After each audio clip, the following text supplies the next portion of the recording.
to, you know, like there is no, I don't have a, I don't, my parents are, you know, the tribe essentially. There is no closer connection. I might have siblings, I don't know. That But- seems cruel. I'm sorry. You've missed out. That Maybe. might But I have have, explained but things. on the other hand, everybody in my tribe is my family. Like in like maybe it won't be as, I guess, personal as yours, but I'm not missing out, I would say. And hey, it's worked for, you know, however long we've been in the mountains for, so it's not better or worse, Grail. different. Also, yes, hey Grail. There you go. Like, yes. Hi, Grail. What is the do in response to Åvna? Well, okay, so you didn't see that bit. So in response to Rukka, it became covered in black fire, and then in response to Afanen, it grew like a tree of ice and covered itself in ice armor and butterflies. And then when it looked towards you two together, it's the tree like shattered, and a snake like burst out of its back, and it turned invisible and ran away. Interesting for both of us.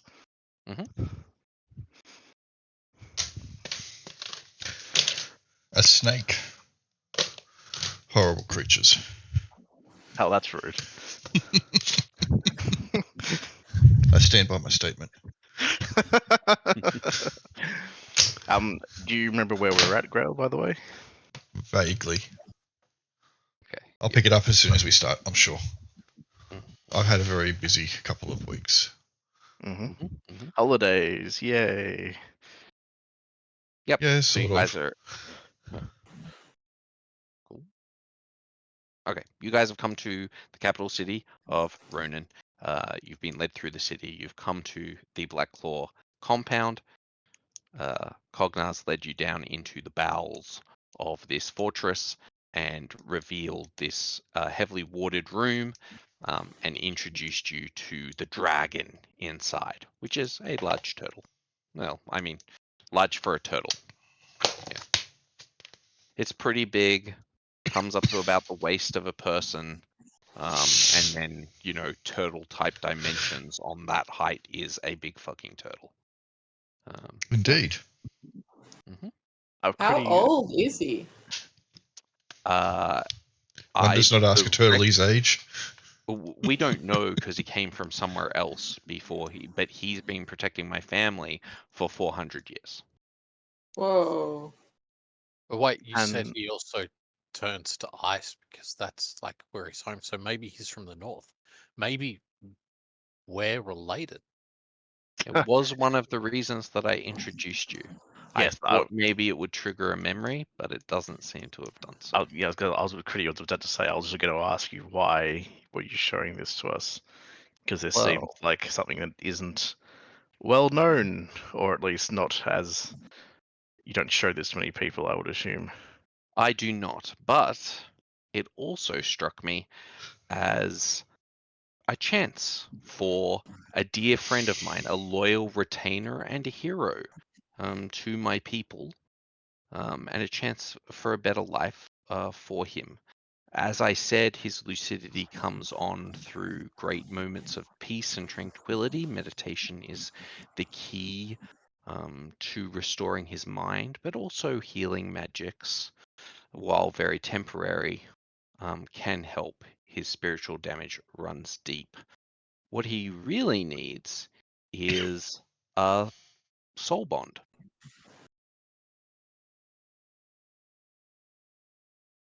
What's a soul bond? Is that the things that everybody has apart from me? Yes, correct. he looks towards your bees and he's like, he sort of gestures towards Tracksuit, who's now just the like laughing head, because he's inside Rukka at the moment, I believe. Yep. But every now and again, you sort of see a dark tail try to trip someone, or smack them in the side of the head, coming out of Rukka, I assume. Absolutely.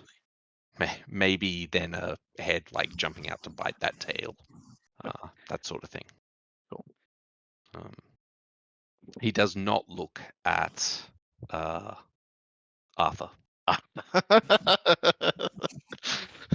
The best, Not, really. not important enough, I guess. Too important.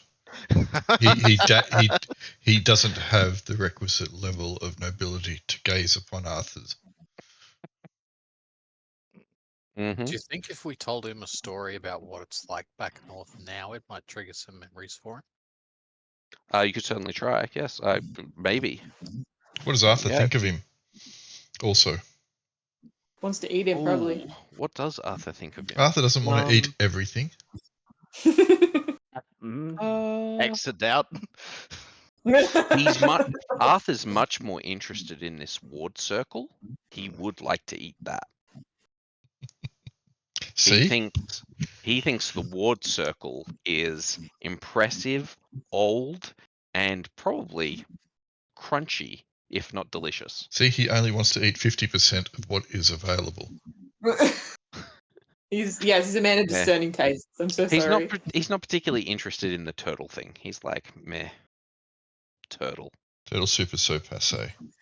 He's not covered in interesting lore and runes, and his memories are all jumbled and fucked up. I probably can't even eat those. Not exciting. Give it to me in tablet form. I need a book. Rukka's going to take off his weapons and hand them to Afanen. Varnon will not take them. He's sitting on the floor. Åvna will take them if you want. Sorry. You're just like staring at Afanen on the floor, and eventually Åvna's like, fine. He'll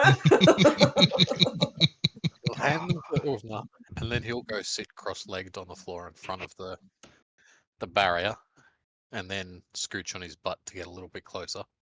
Okay, cool. And then he'll start telling a story that only Rukka can tell about what life is like in the north and how they travelled and they're on their spirit quest and they went to the fingers and Okay, they found a giant. I like it. I need you to make me an animal handling roll.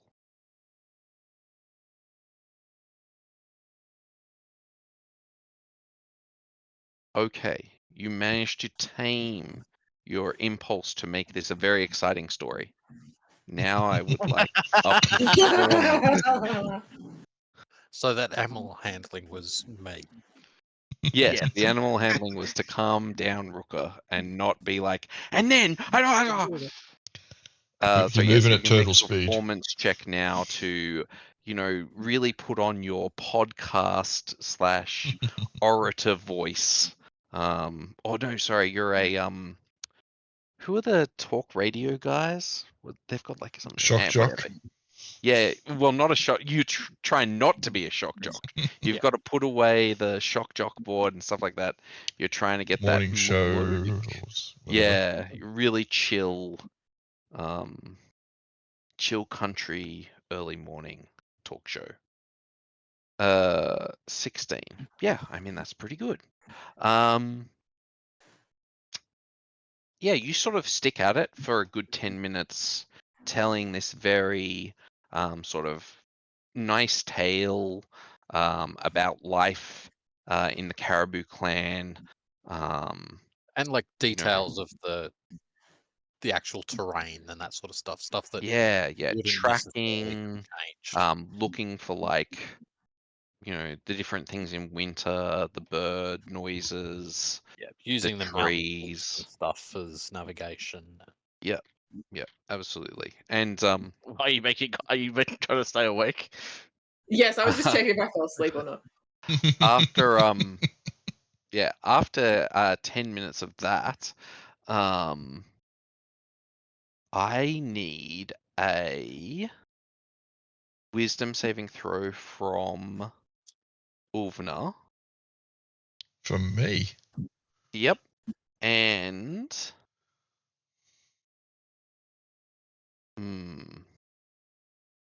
and a charisma saving throw from Kridi, I think. Nice. Okay, so before Arthur can be like annoying and like do anything, you just sort of shut him down. Oh, okay. So he doesn't like mess up the mood or say, "Oh, come on, that's obviously not how it happened. You probably jumped into some water at some stage. Like, come on, that's not you, Rukka." Hashtag doubt. And Kridi also keeps back any sarcastic comments. Difficult listening to this story to not interject. How sarcasm. just out of interest, how much truth would you say was in this story? Is it like 50-50? You don't know. You don't know. You don't know because you weren't there. This is a Rukka story, and it's entirely possible. Like, you guys are all like, you're about to be 16.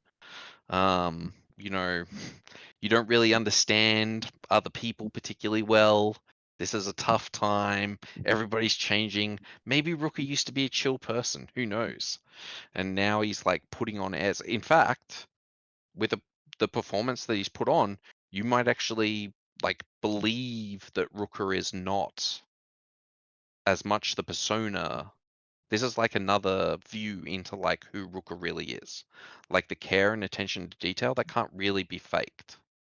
Like Rukka obviously really cares about his clan. He really cares about his siblings. He cares about his family. And he cares about animals. And you feel all of that in the tale. Like that's all on display now. This is another side to Rukka's very caring, very generous side. Not boastful, more observant, even. Interesting. And grateful. It's just a pity he's become a nut job. Well, I think you might even, if you want to make insight checks, maybe you will learn something more from this story about Rukka. Sure, let's go for it. What the hell? Deeply. I mean, I think I just believe him. I don't think I need an inside check. Yep. I think more about if it. you, yeah, it's more if you learn something about Rukka's character. So, Rukka, if you would like to, say some of the like deeper emotions that are behind Rukka, or whether he is putting on like a more heroic persona, is some of that perceived through the curtain of this story? Put him on the spot now. Yeah, I will. Yeah. It would appear that most of Rukka's actions that they've known him has probably been a lot, pretty much all false bravado. Yep. Like he actually has a lot of anxiety and unsureness about his place within his family and within his tribe. And actually doesn't have too many actual friends. Like he's used to being alone and by himself. Oh, you'll fit right in with this party then. And those are the comments that Kridi didn't make while the yeah, exactly. Okay. Exactly. But yes, again, to tell us later. I will give you an inspiration for telling some of who Rukka really is. That's nice. I like her. Oh, I gave you the inspiration before instead of Afanen. My bad. Now I'll swap it around. Perfect. All right. Great. So That how does this react does to? calm. Yeah, it calms him down. He sort of sits and starts listening. and after a while, you sort of see like the glimmer of like the eyes track a little bit more. There's like he's actually seeing sort of what's going on around him, and you notice that the tree, like some of it like regrows back on his back.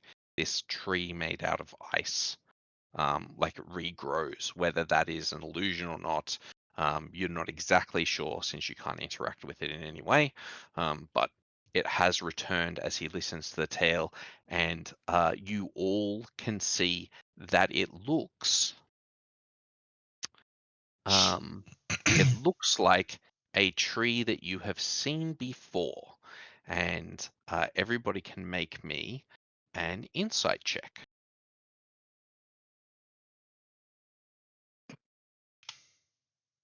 Trees, what are they?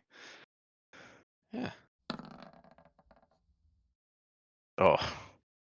Okay, someone's great. Someone's showing off. So, Rukka and Afanen, you've seen this tree before, somewhere in the Watcher's Peaks. Like you remember it. Afanen, Åvna, you remember exactly where this tree is. You saw it as you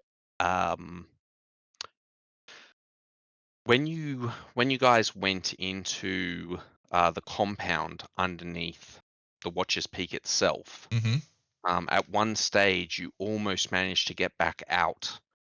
There was like a little bit, but it was filling up with water. There was like a side tunnel Yep. that you almost made it out of.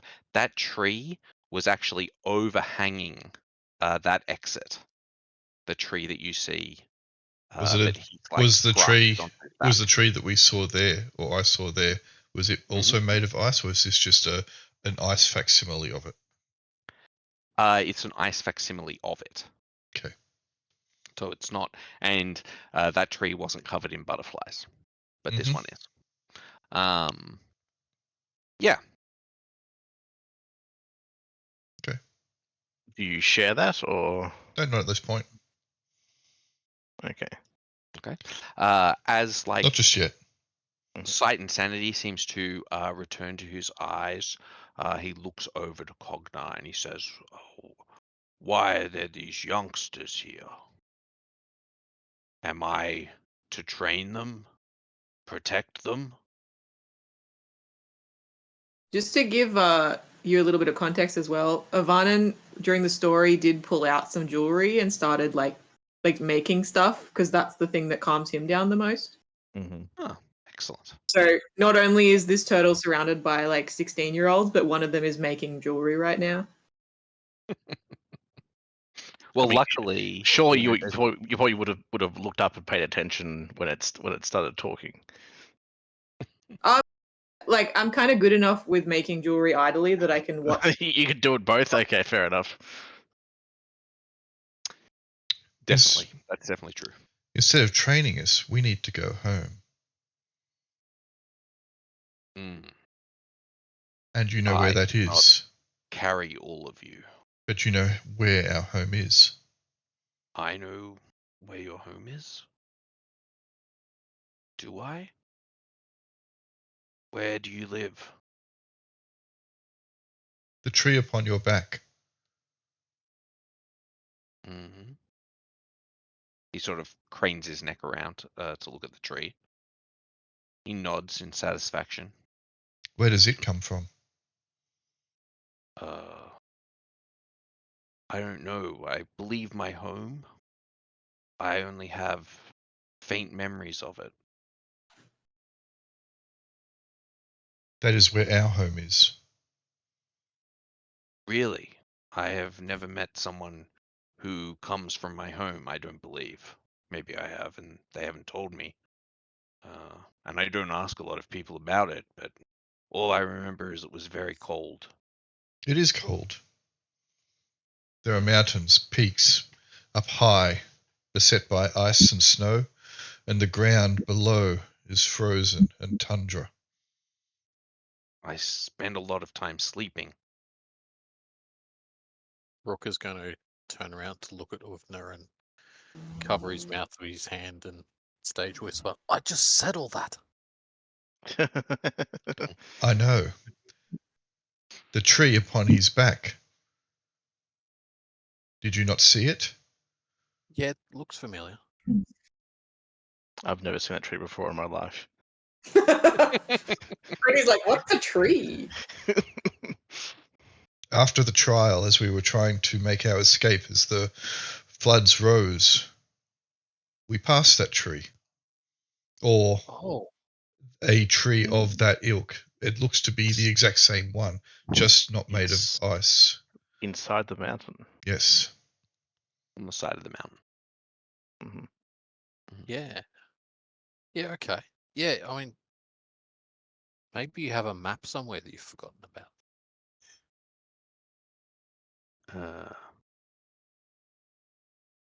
He sort of cranes his neck to look at Rukka for a second and then like turns back. And he sort of he like sits down and you see he withdraw so he keeps a table in his soul space. So you all have a soul space, you can keep one item in it.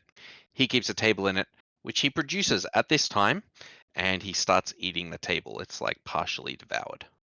But yeah, he produces a large wooden table that's partially devoured, and he starts gnawing on it.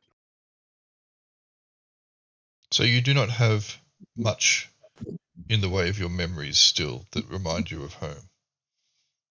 But you do have some. Barely nothing. But I have lost many of my memories. My mind is shattered. But they are still there, you just can't access them. Yes, that's correct. I remember protecting many people. I am a proud and once mighty. I am still mighty. I am still a mighty dragon. Do you remember how you came to be here? If you can't remember where you came from, how did you travel? There was a great wetness, water, a pulling,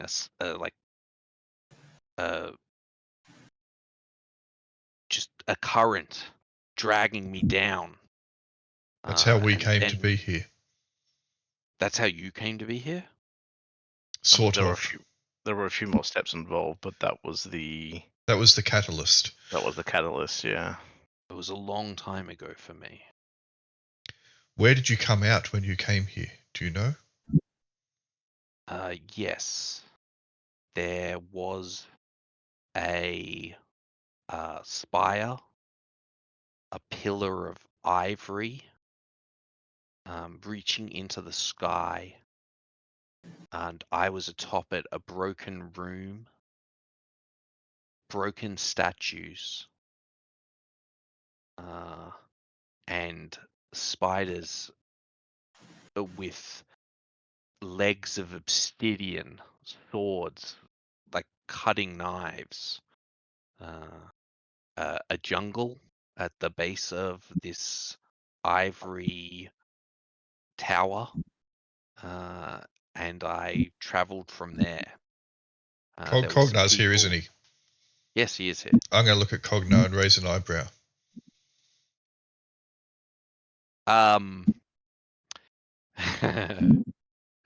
Okay.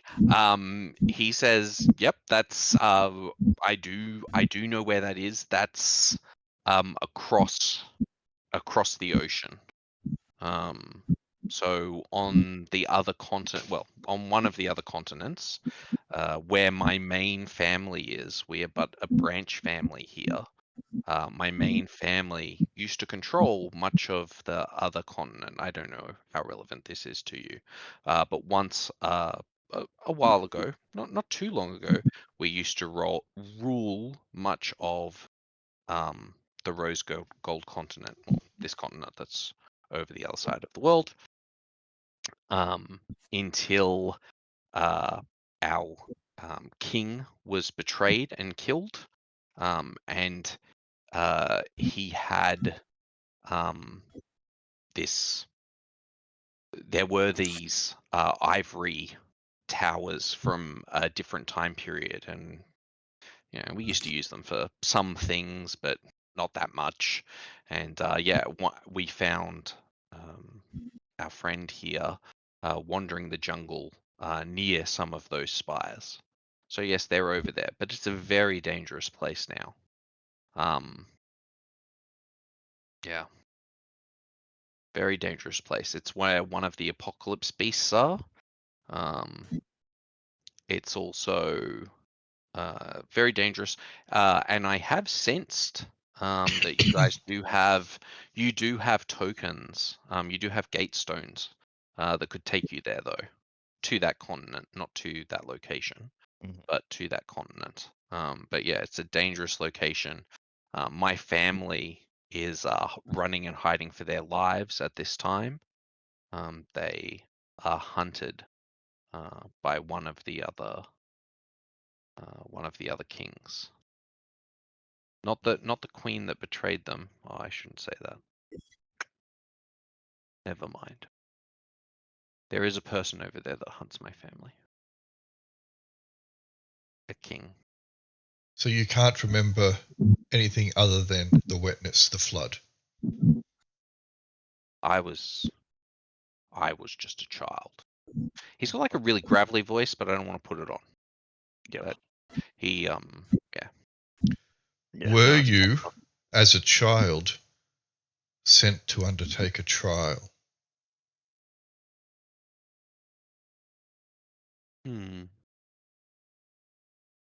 Is there a clan He's with a thinking totem about animal it. of a turtle? There is not. What's Has the there one- ever been?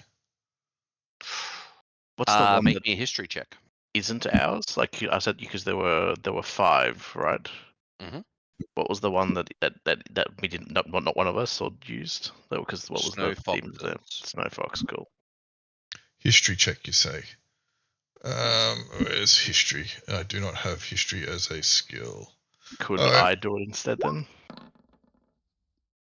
I mean, did get a you still did 20. pretty good roll. That is an excellent roll. Arthur's like feeding you some information of like he vaguely remembers from the valley. He's like, yeah, I think some turtles have come into the compound over the years. Yeah, there's at least been like maybe a sub branch, if not like a full clan at some stage in that valley of yes. Absolutely. There have definitely been ascendant beasts in the valley who have been turtles at some time. Ice snapping turtles. Tornado turtles.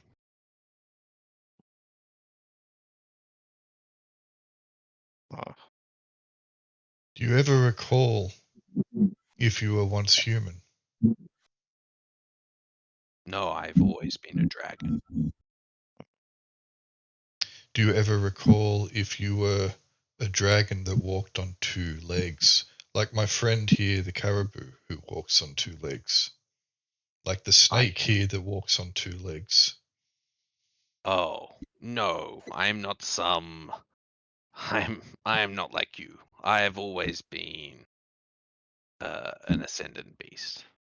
Okay. A dragon. The truest of ascendant beasts.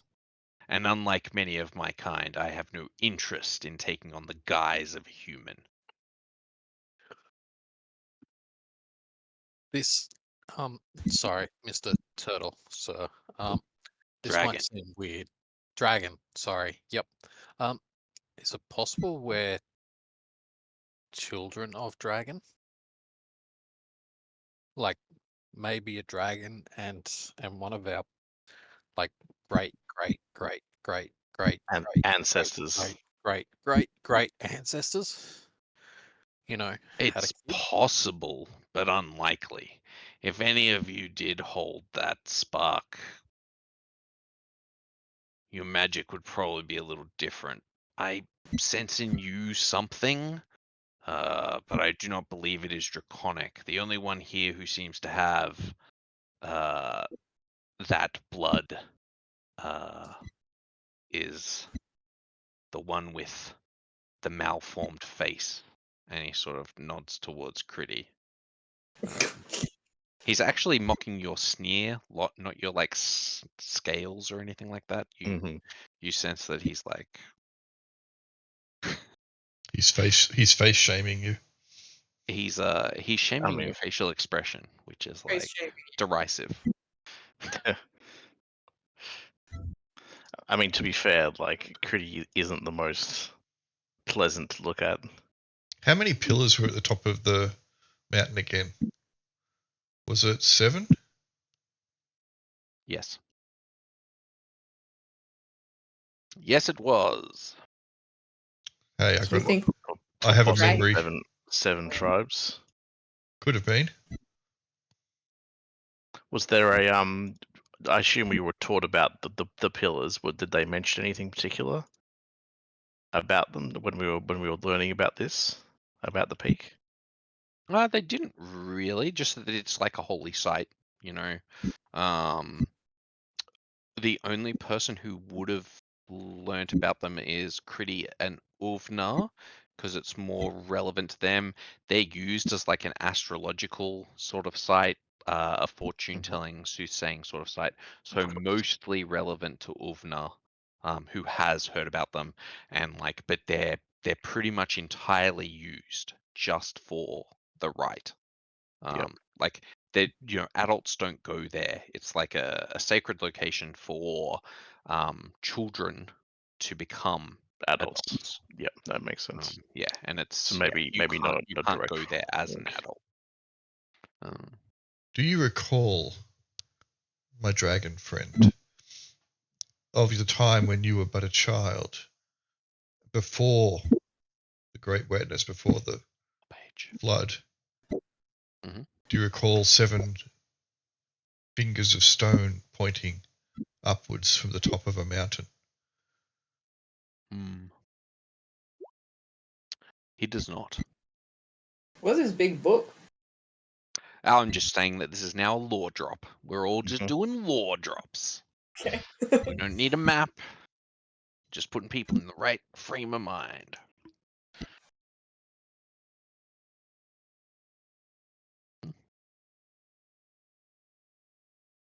Yet you may not recall. There may be some differences, yet you are entwined with where we've come from and how we came from there. That is your home, for better or worse, and we seek to go back before a great calamity unfolds.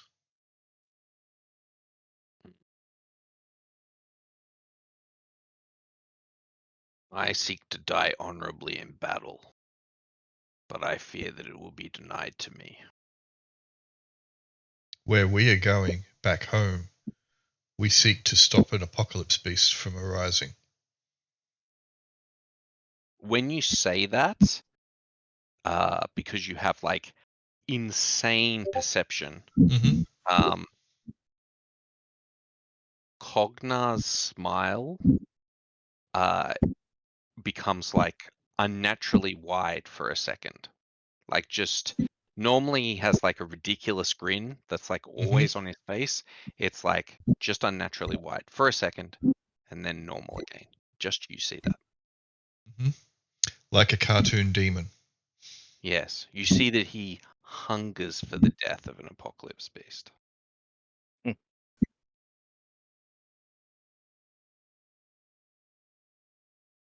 Surely there would be no greater death in battle than to face down an apocalypse beast.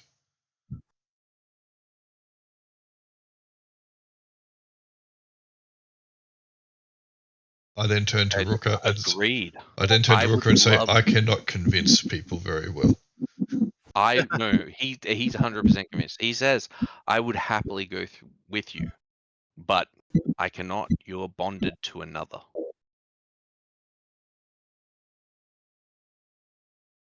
Our spirit guides? We're not all bonded. Or you mean my... Can't peer Kridi into getting a soul bond. You can't make Kridi have a soul bond. You pressure Kridi, right? It's a very personal choice that we all made, and Kridi chose not to for a reason. Whatever that reason is. Will use his hands to scooch himself round so that he can like sit sideways so he can see Kridi and the dragon. When he says, "But we don't all have a soul bond." Stop peer pressuring Kridi. Peer pressure. Could you not come as you are without being bonded? Unless there is an enemy in front of me, I fall into rages. I am behind this warded circle for a reason, and I do not try to leave it. So we need an enemy on a stick. No. Unless there is an enemy in front of him, he falls into a rage. He can Well, I control fall himself. into a rage if there's an enemy in front of me. It's just it'll be directed at the correct target. Okay. So Cognar said when we first came in the room that he needs a soul bond. Otherwise, no healing or anything will help. He'll just keep slipping into. So when I saw the tree, why was it also a snake? I assume because of me. Just for a second, it was a snake. Yep. But why did I see a snake? Just because he was looking at both of you at the same time. Okay. We all saw it. Yeah, Was my everybody understanding. saw the snake. So you all Naturally, see the Everybody same saw thing. all forms. Yes. You all see the same things. So there was no owl. There was no owl. When he looked towards you and Kridi, Mhm. a snake burst from the back of the turtle, and the tree shattered, and some of the butterflies fell apart. What are the 5 apocalypse beasts again? There was a boar. Was there a bull? Excellent. You earn a inspiration. Thank you. You asked the right question. Good job. You did ask the right one. I just put it on the board. There you go. Cool. Thank you. So there is a boar. There was a there bull is as well, titan. wasn't there? Well, it's a bear. So there's a bear. blood bear. Yep. Blood bear, lightning boar. Mhm. There is the butterflies. A swarm of butterflies. Known as the Dreamweaver. And you guys have seen the hand of the frozen titan, but you don't know what the titan is. Nobody does. And you don't know what the other apocalypse beast is. So you know the Stormlord, which is the Thunderboar.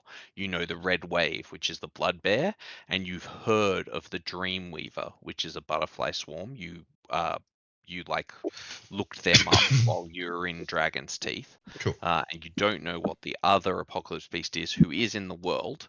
But you do know of the Frozen Titan, which is like an apocalypse beast only you guys know about. Cognar. What are the 5 apocalypse beasts? And I'll raise my eyebrow again. He says, well, and he starts listing them off. So he talks about the Stormlord, who is a very powerful lightning boar surrounded by a swarm of other lightning type creatures. Most common is these ethereal and lightning boars that are sort of part of him, like drops of his power. He is surrounded by a storm of boars. There is the Red Wave, who is the Blood Bear. He is a mighty bear of blood, who also, any wounds that he inflict, espouse more blood than should, and these create blood clones of the Blood Bear, turning it into a Red Wave. There is the Dream Butterfly. This is but a tiny butterfly with many illusionary bodies, but it has the power to compel and sway people. As it covers the land, it creates an army of drones, and they're easy to tell because they have a wreath of butterflies around their head. And the last one is the Silent Hunter. And people would say that they know nothing of him, for he just takes wherever he is. But he is actually a giant sort of praying mantis monster. He's like a large stick insect praying mantis spider thing. None of them are like true animals. Like when I talk about the boar, like people just call it that. It isn't a boar that's really big. Okay, it's like a lightning beast that has tusks. And in the same way, this is like an insectoid, a giant insectoid creature with massive scything talons. And the ability to, for like its size, it's very fast. It's insanely quiet, possibly with the ability to like teleport from location to location. And it is trapped on the third continent, down to the north. It is trapped by the Dead Queen, or the Queen of Silence, or the Queen of Knowledge, and the Lady of Leaves, the Seeing One, whatever. One of the queens like has trapped it down there and keeps it asleep in her garden. So that's why it hasn't done anything in a long time. Most of the Apocalypse beasts like go on a rampage and then they go to sleep. This one doesn't go to sleep, but it's sort of drowsy. She's like She's keeping it chloroforming it. lethargic. Yeah, she's keeping Oh. it sated. It has a bunch of heretics that like hang around it, and every now and again it eats one of them. It's not on a golden throne, is it? It is not. It lives on, like I said, it lives in like this garden. Yeah, no, it's just a 40k joke. Yeah. All right. Hey, Well, it would be very good to be able to take the dragon with us when we leave. Looking at Kridi. Don't peer pressure Kridi. Leave Kridi alone. It's a decision Kridi can make alone, obviously. I mean, let's face it, you're a bunch of 15-year-olds going on 16. Obviously, you peer pressure the shit out of Kridi. No. Not even Absolutely. No. Yeah, I was gonna say. The wisdom of the Norns will stop me from peer pressuring her, but perhaps of such things. But perhaps the pressure of fate, of doom. Stop it, Åvna! Everyone leave. Kridi, like, can we just all leave the room and let Kridi talk to the dragon on her own? Absolutely. If you want to do that. Do we want to let Kridi talk to someone on their own? Yes. Hey, that's rude. No. I didn't comment once while you were telling your story. I'm sure that Kridi will talk more eloquently than I will. See, when I'm talking here, that's how I feel I'm talking. But I'm probably saying, "Fucking no, she'll talk better than I will." Fucking bitch. I mean, I feel like you're probably not that bad. I have a charisma isn't 5, and it Already used to be 3. It's pretty bad. I'm pretty rough. I'm pretty rough around the edges. But I mean, we should maybe mention to Kridi, how useful it would be to have a dragon. No, oh my god. it is a decision. Is a decision that Kridi can make alone. I'll hand Rukka back his weapons, then grab him by the shoulder and drag him out of the room. Rukka will take the weapons and then kind of be dragged along the floor, seeing as he was still sitting down. Åvna is pretty strong. Mm-hmm. Yeah, Oh, yeah. that's fine. Rukka's being dragged along the ground. That's perfectly legit. In So my are mind, you this three? entire universe plays out like an anime. So So are you three leaving then? Before I Rukka and I leave, I want to give you what I was making Mm. and ask if you can give it to the dragon. It's gonna be just like I've been like just making a little wire pendant of the tree, and then I put it on a really simple chain. But it's just so that he doesn't have to keep turning around to look at his back to remember what it looks like. Are you giving this to me or Cognar? You, I'm also gonna ask Cognar to leave. Cognar. Oh, I don't want Cognar to leave. When the others leave, oh, he's leaving. But as the others leave, he withdraws a key from his robes, just from like the sleeve of his robes. He inserts it into the air and turns it and opens a doorway into like an extra dimensional space. And he pulls out a table and a tea set and leaves that for you. And then he shuts the door, puts the key back into his robe, and he leaves the room with the others. Okay, sure. I guess this is what Kridi is doing.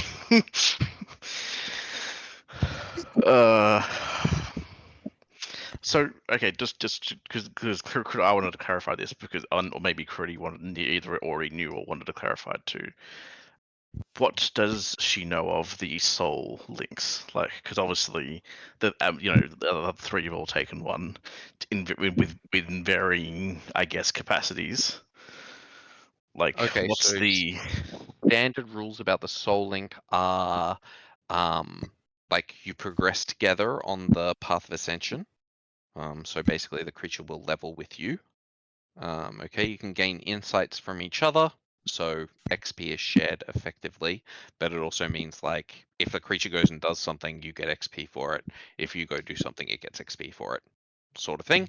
And it stops you from forming contracts with any other creatures. So it denies you any summon spells. It denies you the ability to have a familiar, because it takes up your familiar and your summon slot. Yeah. Okay, because the rule is you can only have one token that you control and one other token that you control. So two tokens basically. You can never have more than two tokens.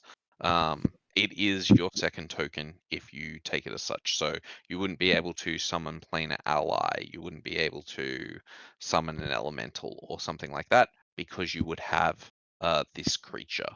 But they are like quite powerful. For what they are. And yeah, that's sort of what you know. They can do like some other things. You might have seen it in your other companions. Some of them can like share the soul with each other. For example, Tracksuit obviously is able to go into Rukka's soul. This is also true of Arthur. Except he doesn't go into Åvna's soul, he goes into Åvna's mind. So, because he's like an intellect spirit, and Tracksuit's like a spiritual spirit. Anyway, whatever, doesn't matter. And then the bees are much more physical than those two, and so they don't go inside Afanen. And this creature that you're looking at here is a physical creature of flesh and blood. It affects like the physical world. So Rukka's creature like imbues his attacks with energy. Arthur like increases Åvna's knowledge, perception, those sort of things. Strengthens Åvna's mind. Not that they've never necessarily noticed. Whereas Afanen's creature like physically strengthens their body, interacts with the world, those sort of things. And you imagine this turtle would like meander around and chew on people. Also seems to be able, you've heard that it can like control the wind. You haven't seen anything of that kind. It looks pretty tough-ish. Like you wouldn't want to fight it. Like it looks like that's like a tough shell to get through. Yeah, it looks like a big monster. Like not a big monster, but like it looks like a medium-sized monster. It's like ripping a table apart in front of you with its teeth, and it's not like trying to. It's just sort of chewing on it and destroying a very solid table. Yeah, it can like give itself ice armor, whatever that's worth, and it makes illusions. So you imagine it does those sort of things. Otherwise, it's effectively the same as a regular like spirit arts practitioner. So not like you. It doesn't get its power from like killing stuff necessarily, unless it's on a path of blood, which who knows? You haven't asked it anything like that, but that's like the knowledge that you have at this time. Yeah, okay. Because like, because it seems like from what the impression that I've got so far from the my three other party members, it's like you take into things that are like not like subservient to you, but seem very much like lesser than like themselves, if that makes sense. This seems like the complete opposite of that, in fact. Like, The bond can go in either direction. yes, and that is what Kridi is afraid of. But it's like a more powerful being. Well, yeah, because from what Cognar said, it seems to be. Yeah, but you can only really bond with something that's like, again, like it's like your soulmate. Like you have to have a good spiritual connection. The only person that you've seen that's not the case with is like Arthur and Åvna, and maybe they do have a connection. You don't know. Like, but my point is, tracksuit seems to fit with Rukka like perfectly. Yep. When Rukka died, tracksuit changed. Yep. And yeah, the bees like obviously Enid suits Afanen. They've got almost exactly the same personality. Yep. And yeah, I wouldn't say that Enid is like weaker than Afanen or subservient, but like they're like a hive together, if that makes sense. No, and I understand. It's a partnership essentially, rather than that's right. Yeah, it is a partnership. Okay, cool. If anything, I like Enid more than Afanen because Enid's probably more talkative. Yeah, like it's a very symbiotic relationships in most cases, or almost like a comedy duo in the case of like Rukka and Tracksuit, and then it's like a weirdly The odd couple. Like it's a weird parasite with like Åvna, but Åvna's like just chill with it. I don't know. Yep, cool. You know what's going on with Arthur. I need to briefly leave. I'm going to go pick up my sister from the station. Cool. But I feel like this is a good point for me to disappear because I can just be trapped in wherever this is for a little bit. I will, Kridi will, I guess, consider and possibly, I guess, maybe do we want to do like a session, just like a solo session, just to go through this? Because this seems like this Kridi probably wouldn't just immediately jump on this type thing, but I also don't want to spend like an hour or more just with just me talking to you. Yeah, basically. yeah, that's fair. Okay, that's fine. Yeah, we can do that. We can do that sometime. Yeah. Anyway. You talk for an hour about this dragon. There's always been one of us that have talked, other than Kaylee, that has talked for an hour. Oh yes, I understand, but like, again, this seems like a big decision for Kridi, and Kaylee's I don't think hidden I can for make an hour immediately. Anyway, I'm gonna head off. I'll be right back. Yep. Catch you in a bit. All right. So, outside the room, You're sort of all in the corridor with Cognar, who seems to be in like a really good mood, although he always seems to be in a really good mood. I'm going to take this opportunity to ask him. So, Cognar, what is your deal with the Apocalypse Beasts? The Apocalypse Beasts are a plague upon this world. Of course. I don't have any dealings with them. No, but I They're mean, an abomination. you seem to be overly enthusiastic about their demise. Yes. There are so many reasons for that.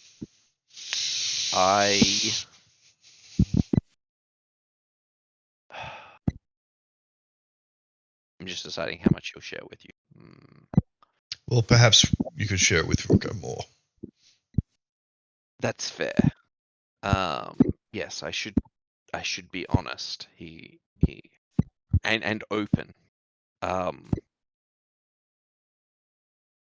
When I was born, I was a member of the main branch of my family, which at that time was very powerful. Like I said, we used to rule most of the other continent, most of the rose gold continent. And by the age of 5, it was known that I was a prodigy, the likes of which maybe comes around every 2,000 years, something like that. So I ascended to lordship on my 11th birthday, and I became an advisor to our king. At that time, maybe I was naive. It's possible, I guess. I believed that we should exterminate the Apocalypse Beasts. And he agreed with me. I convinced him.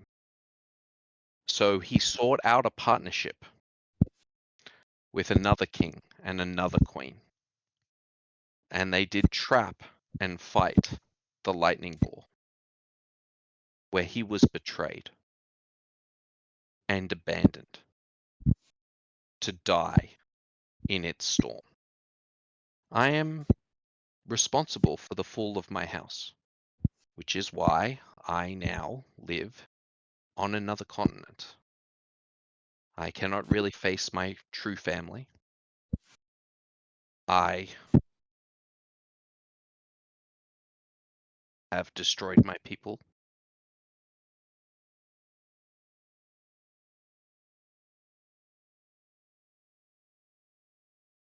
Is your exile because they believe, the rest of your family believe that you're responsible?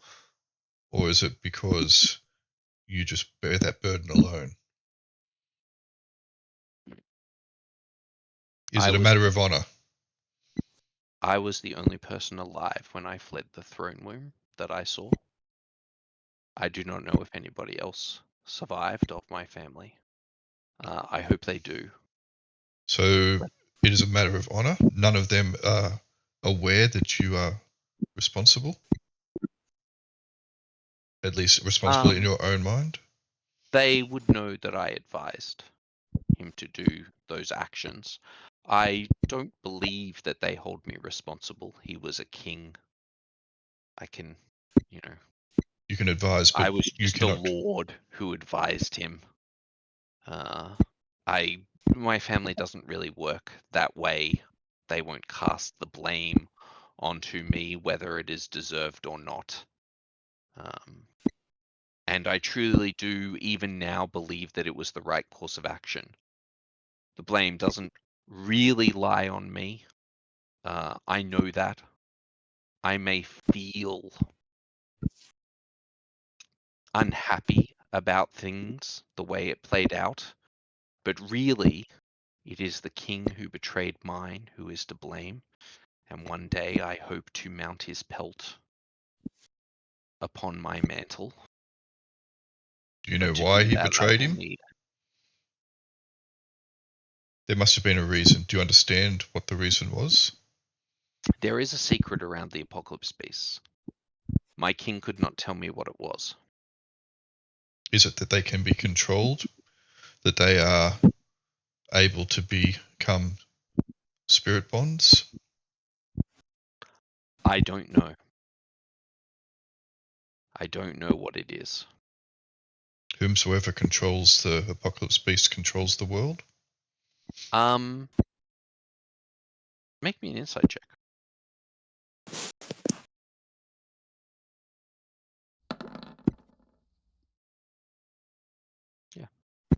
Not particularly good. He's not reacting to like the things that you're saying. Mhm. He's just sort of. They're he's more like, hypothesis. There's all kinds of theories. you It's know. more that I was hypothesizing rather than trying to ask pointed questions. The Is kings and queens always say that the reasons that they won't wage war upon the apocalypse beasts is because when one becomes threatened, the others awaken and the world is ravaged. The last time it happened, they were awake for over 100 years, ravaging the lands. But I believe that if they could all work together, well, anyway. speaking of queens, what Hmm. did you mean earlier when you said that someone betrayed you? We should definitely not talk about this here. And no one betrayed, no queen betrayed my king. Another king did. Another king betrayed my king, that's right. I should never have said that he was betrayed by a queen.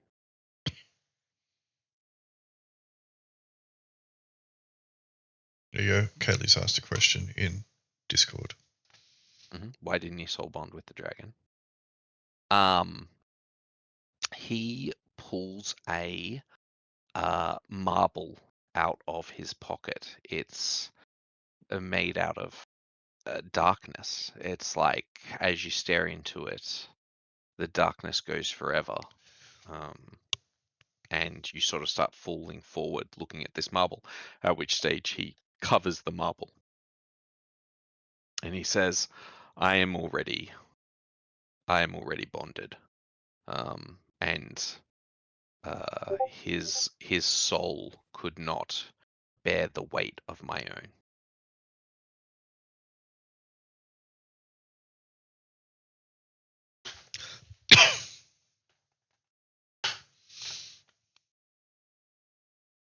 How many people outside of us here and your family know your part in the downfall of your family?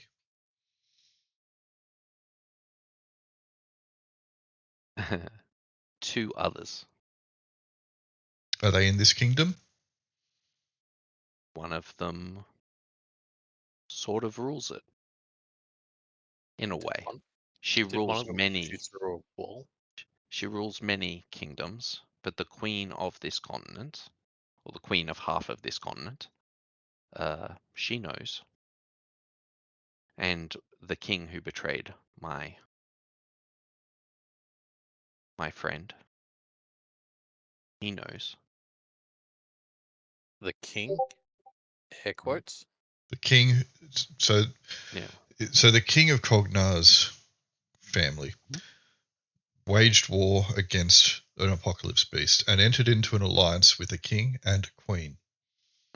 And the king the king that he entered into the alliance with betrayed him and left him to die in the storm of the lightning ball.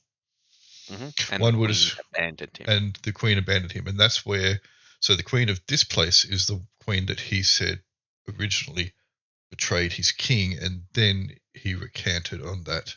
It wasn't a betrayal. You say any of this out loud? You're just thinking it. This is like thinking out loud, I assume, is happening here. Well, I am paraphrasing or surmising for Rukka, but I'm not doing it in a very loud voice.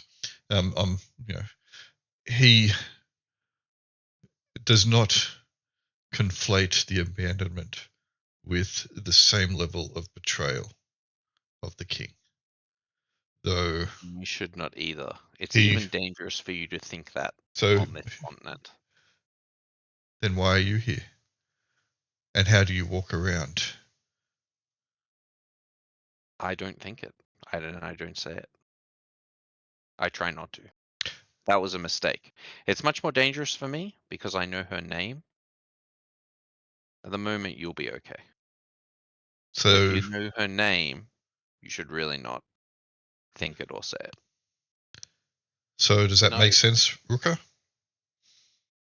Yeah, but you know the only thing I'm going to be thinking for like the next week, right? Well, it's a Thinking good it's not so bad. Just don't say it out loud, okay? I'll try.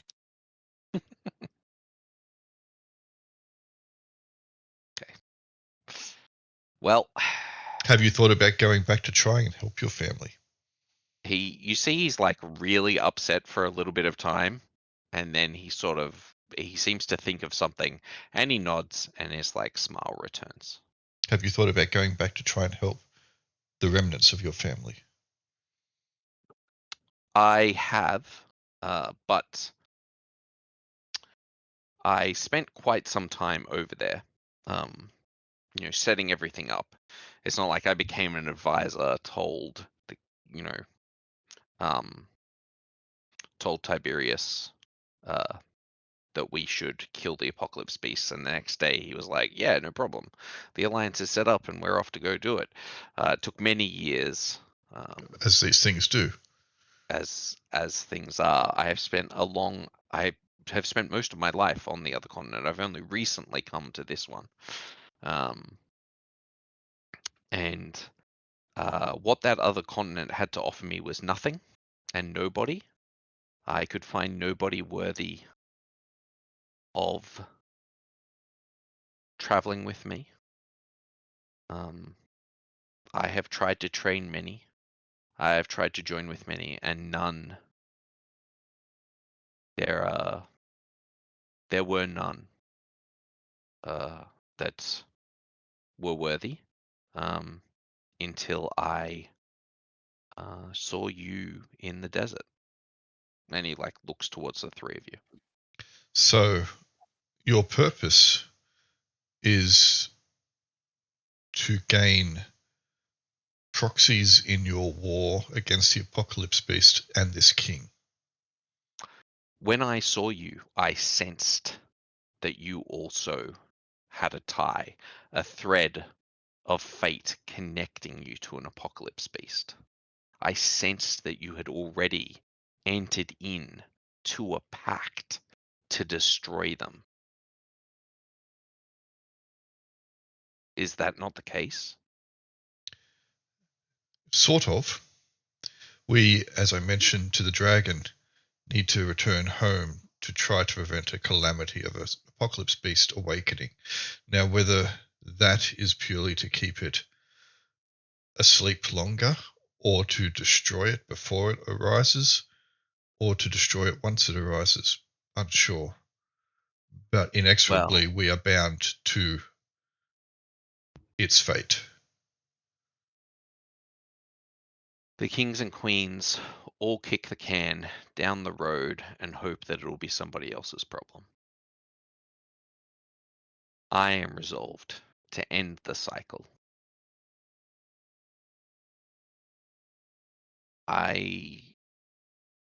From what I've listened to you on your journeys and what you've sort of been saying so far, as I understand it, you have never seen people as powerful as the lords and ladies out here. Well, there are many of us of the power that you have attained. But as you ascend, those people become rarer and rarer until there are only 8 kings and queens, one of which is currently dead. Tiberius, the 8th pillar, is missing. So there are only 7 at this time. And one of those pillars is held up by a group that share the power of one pillar. So they're not even truly ascendant. Before you reach that stage, most people, the weight that they have on the world forces them to ascend. Okay, time out here Only- for a second.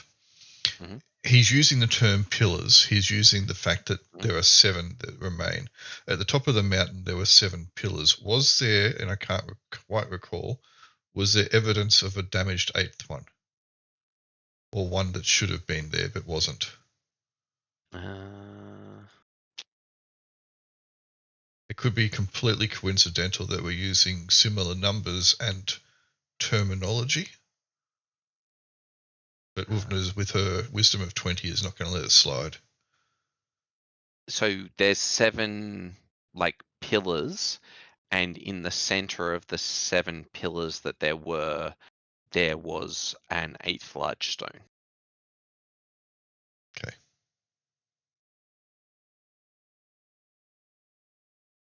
Cool. But Yeah. it's unknown if those are related.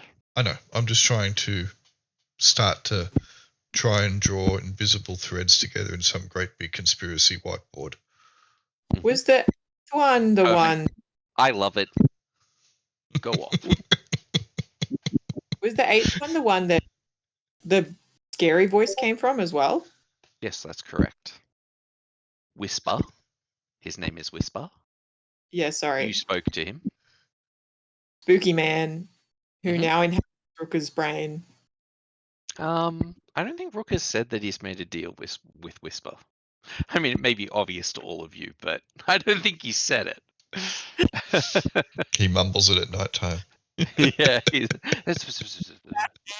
Mode from the dead. Something happened. Rukka has said he made a deal to keep Tracksuit alive, but he hasn't said who he's made that deal with Okay. specifically. But Whisper's also whispered to Afanen a few times. Yeah, but I don't talk back, so he's not as interested. That's true. So there are... sorry, keep going. It's unrelated. I just wanted to also ask if we can stay in this place for a little while, for like a few weeks or something, so that Kridi has time to like figure out what she wants to do. And if Cognar has places we can stay and stuff. But that's not it's just if He does. we can. It's an entire compound. Hmm? Yes. He's sort of the ruler of this city. Sort of. I assumed, but I didn't want to presume that he would let us stay with him. Yes, he actually until actually that's not relevant because you wouldn't know. It doesn't matter. He had some ideas of what he was going to do, but you guys have said some stuff that has changed his opinion of like what he should do. He'll still offer it. Like when you say, "Can I stay here?" Blah blah blah. He says to you, "Of course, stay here as long as you want. I would love to adopt you into my family. Then we can be brothers and sisters in truth." I'm gonna look at Rukka because I've never had a brother or a sister. He says, "Would you like to be my brother, Afanen? Would you like to adventure with me? Would you like to climb into the heavens together? Save our world from the monstrosities that destroy it, that bring it to the brink of destruction?" Afanen will be hiding behind Åvna and Rukka now and not speaking anymore. He sort of leans over Rukka's shoulder, smiling at you. Or maybe you desire a trophy? A hunt?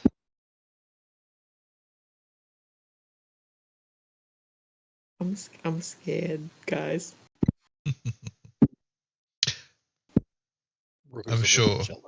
I'm sure Why I don't- Afanen, given time to digest your words, will have an adequate answer. Mm. When I first met Afanen, he was incredibly shy, Mm. incredibly cautious, Mm. and not forthcoming with emotions. Mm. Give him Many time. call that wisdom. Give him time. Mm. But I will say, Afanen, you are only young once.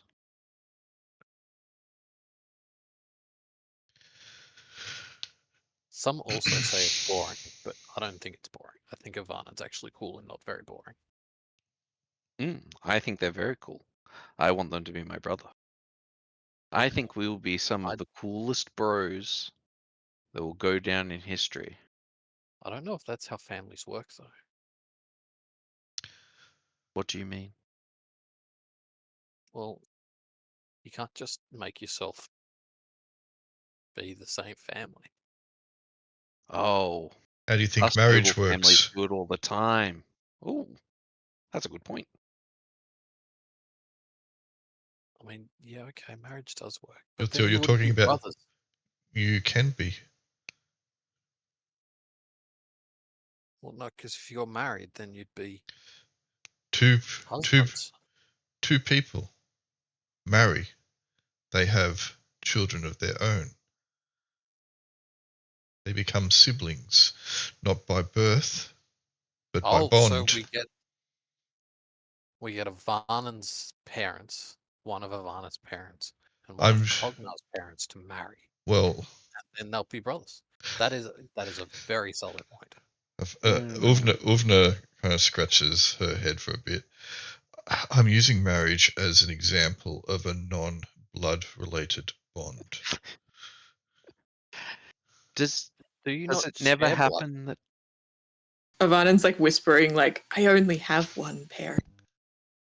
Like you cut your palm open, and then cut your partner cuts their palm open, and you smush it together, Why would and you then do you're that? family by blood.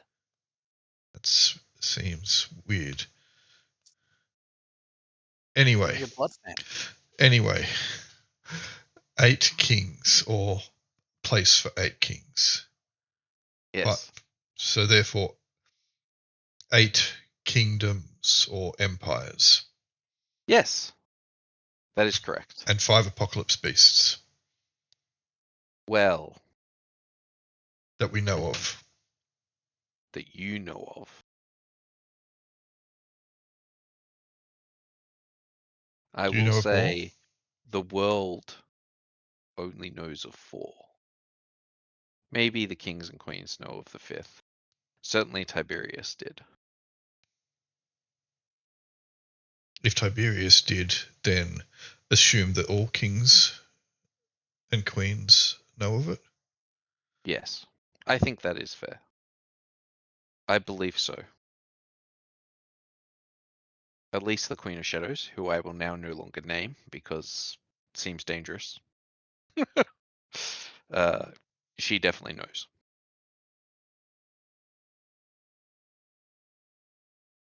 And obviously, the dead queen must know. Yeah.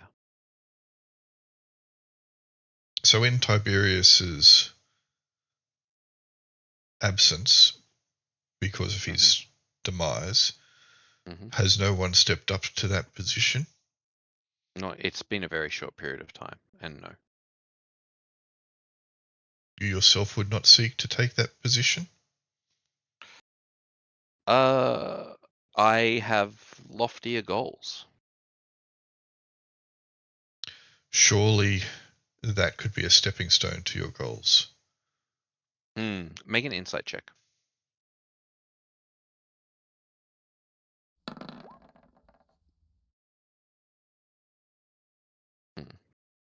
You see, he doesn't want to talk about this, but he says, the more you ascend, the more eyes there are on you.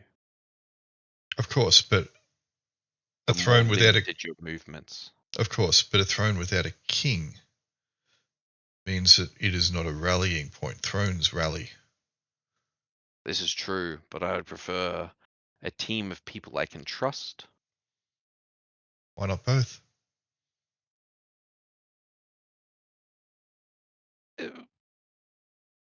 My aunt may ascend the throne in time, and I would prefer to have her as an ally rather than take the throne myself. It would gain me nothing except limit my movements. Fair enough. Have you thought about putting someone that you can trust on the throne for you? And like puppet master?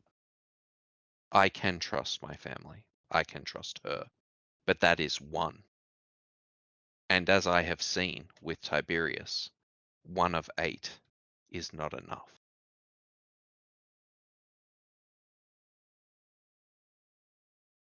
This is coming close to very dangerous talk.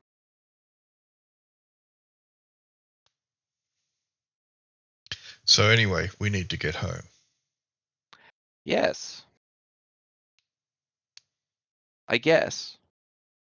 I'm not sure what you're going to achieve when you're there. As I understand it, you have to stop an apocalypse beast.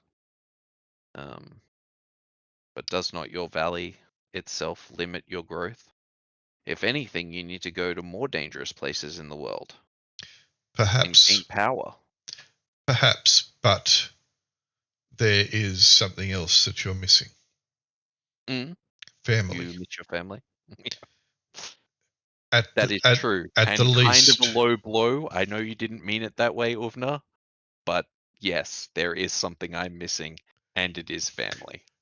We need to alert our family. They and need also to pick up a really cool shield. They need to be aware of the danger, and they need to be able to make plans for evacuation, migration, at the very least. We cannot leave them there. If we were to fall and not be able to get back, so if we undertake these dangerous tasks to grow, as you are mentioning, and to go to more dangerous places, ergo the threat to our lives increases exponentially, and the chance of us returning home diminishes with every place we go. Not a great attitude, but yep. Well, it does. Yes. And we've already had one death. If that was to happen and we cannot return back, then we seal the fate of our families unless some other party, unbeknownst to us, informs them. I don't know why they would. Exactly. So at the very least, we need to be able to return home so that our families can be forewarned. Because once we've done that, we can then, depending upon how much time we have, and I believe there is some time. It's not Quite a lot. It's not an imminent threat. 39 years. Yep, you got time. But we can achieve both, can we not? Return home, raise the warning, and then seek out more dangerous pastures where we can test our mettle and grow. Absolutely. But there is one slight problem with Åvna. I don't think my family will believe me.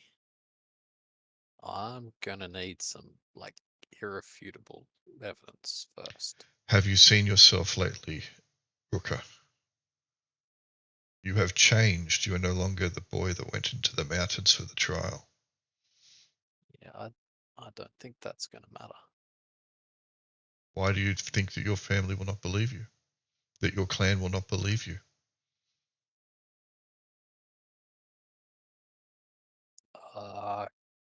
Because they basically always told me to go away and sit by myself.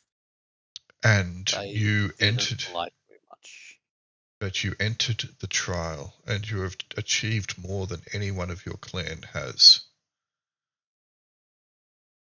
You have gone to places that they could not even imagine existed, and you would return. Surely that would give them pause to understand that what you are saying holds some merit, especially if you are accompanied by friends who speak the same words. I wouldn't expect that we would be going back alone to our clans. This needs to be a united front. I miss my family. But if you're saying we need to go back to warn them, as I said, you wouldn't be warning them by yourself. You'd be warning them with myself, with Afanen, and with Kridi. We all went into the mountains to complete the trial together. We have, all intents and purposes, disappeared off the face of the earth. They probably have mourned us. Warned you anyway. Do not cast yourself aside so easily. A child who is noisy can be asked to be quiet and still be loved. I just don't think that my clan's going to listen. Unless I bring him something more. You will bring them yourself. Again, as I said, have you looked at yourself recently? You are clearly marked by something greater.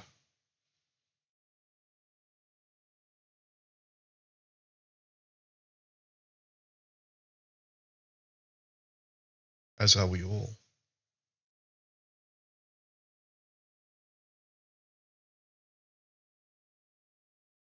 I can see what my family will say, which is, yeah, that's great. Where have you been? Why haven't you been keeping a lookout over the plains? We lost this many of our flock. Get out there and do your job. We need to have greater faith. Again, you would not be speaking these words alone.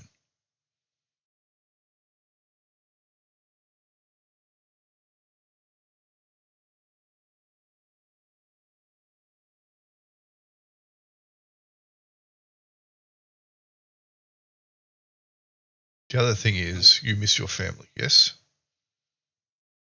Yeah, like I said, I want to go home and see my family. So, I don't think that I can go home and do what you say needs to be done. You mean you do not think you can be successful? You will. I don't think they will listen. But knowing my family. Okay, but you need to try. You cannot give up. But if you want me to try, then I need to bring something. Do you understand that not trying condemns them to death? If you do not, why I'm saying I know to actually get them to be convinced, I need to bring them something more. You'll bring them Afanen, you'll bring them Kridi, and you'll bring them me. What more would convince them, Rukka? Because, like, we have 39 years, so surely we have time to go get some proof.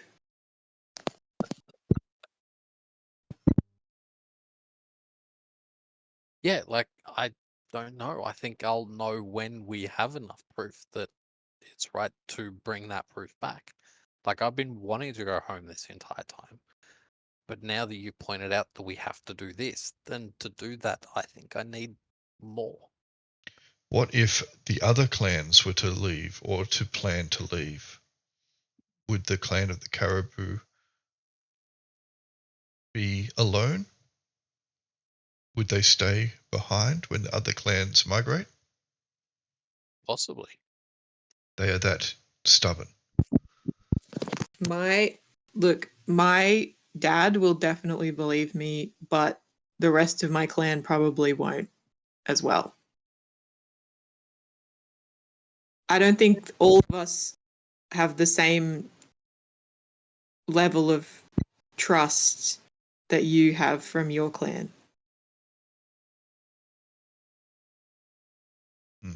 Like, I know that I can convince my dad, but I think that I was sent on the trial because it didn't matter whether I succeeded or not. But everyone's sent on the trial.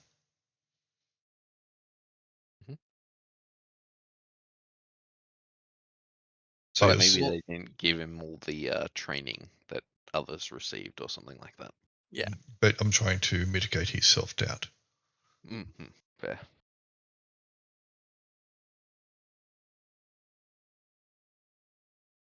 You are a northern warrior, Rukka. You have fought in the arenas in Dragon's Teeth. Which means something You here. have fought, but it will mean something there. You have to trust. You have to believe that you are an important piece in this puzzle. You are an important person. You're important to me. You're important to Afanen. You're important to Kridi, whether she will admit it or not. Hey, don't speak for me. I don't know what we were talking about, but I assume it was. Cognar thinks you're important. Trying to therapy Rukka out of his self-doubt, and it's just never going to work. Oh, Don't- okay, cool. Cognar thinks you're important, don't you, Cognar? Cognar nods in agreement. Of course. You were the first one that Another Cognar sought potential out. brother. Do you not recall when we were in the desert? You were the first person when we went to the Dragon's Teeth City. You were the first of all of us that Cognar sought out.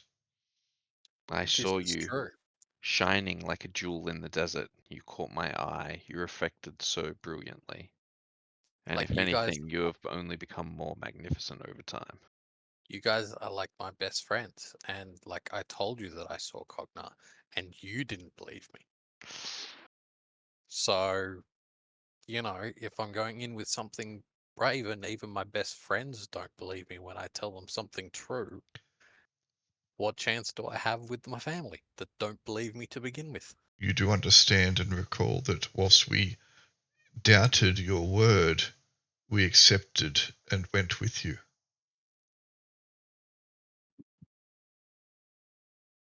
It's not quite how I remember it. But it is how it happened. Feel free to go back and watch the video. I gave you both an inspiration. That was excellent. Good remembering. Amazing pull-out remembering of you didn't believe me. Oof. That's rough.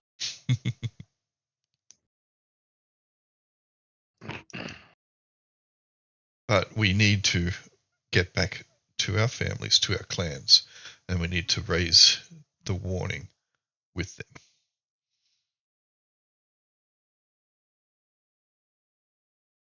I agree. I just think we need a little bit more to take back to them. What could you take back that is more, other than I what we don't- have found so far and what we have achieved? I'll know it when we've achieved how much we need to take back.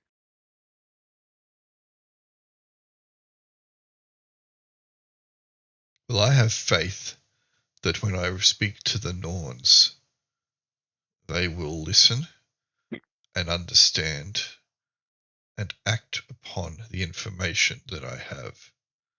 As I mentioned, you have achieved more than anyone in your clan has. You have grown more than anyone in your clan has. You have seen more than anyone in your clan has. And you wear and are adorned with evidence of that. You Åvna. yourself are evidence. Yes, Afanen? It must be really nice to have that faith. If you do not have faith, then what do you have? I will point to my bees. And they are evidence as well of what you have achieved. Afanen would like to slink off into the shadows, please. Easy. Sick. Goodbye. I see you. Oh, damn it, yeah. So true. So true. How? The horror.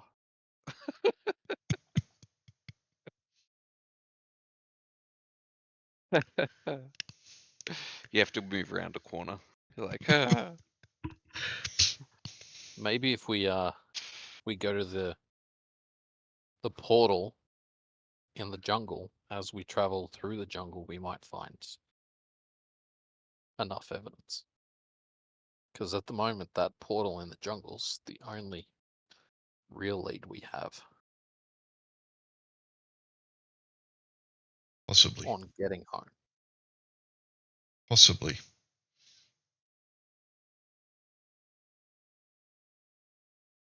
You're talking about the portal from which the dragon came. Yeah. A door that opens one way may open both. That said, we didn't even attempt to go back the way that we came.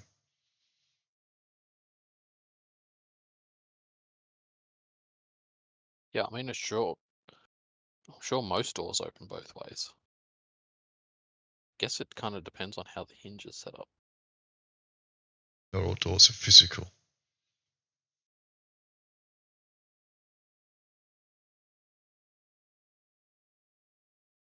Would Arthur know, or does he have any recollection of the way that we travelled here and if it is possible for it to return? He does remember it. Let me see if it has the potential to return. Or ones that are similar to it? Ones that's similar to it, maybe. I just need to see if that one had the ability to return from. So it's something that we didn't think about.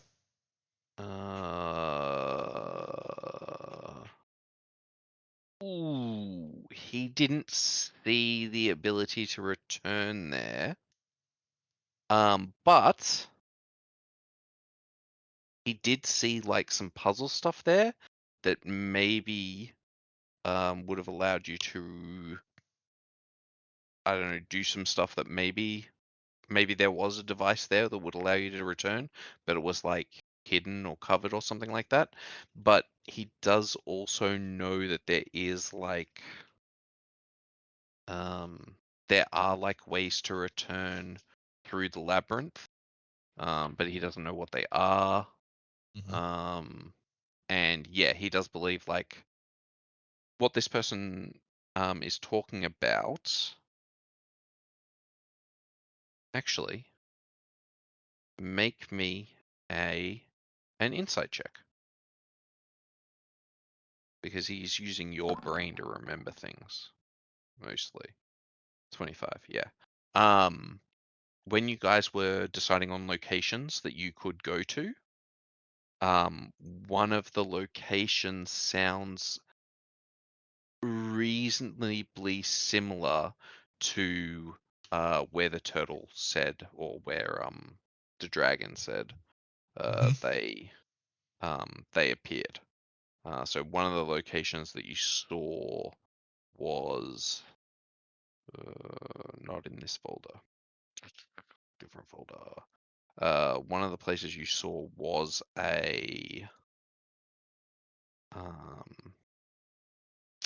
room on top of a pillar surrounded by statues. I don't know if you remember that. Vaguely. I don't know if I even showed you that image. Maybe I didn't. Maybe I was like, hey, no map for you. It sounds vaguely familiar, but I might be getting mixed up with something else then.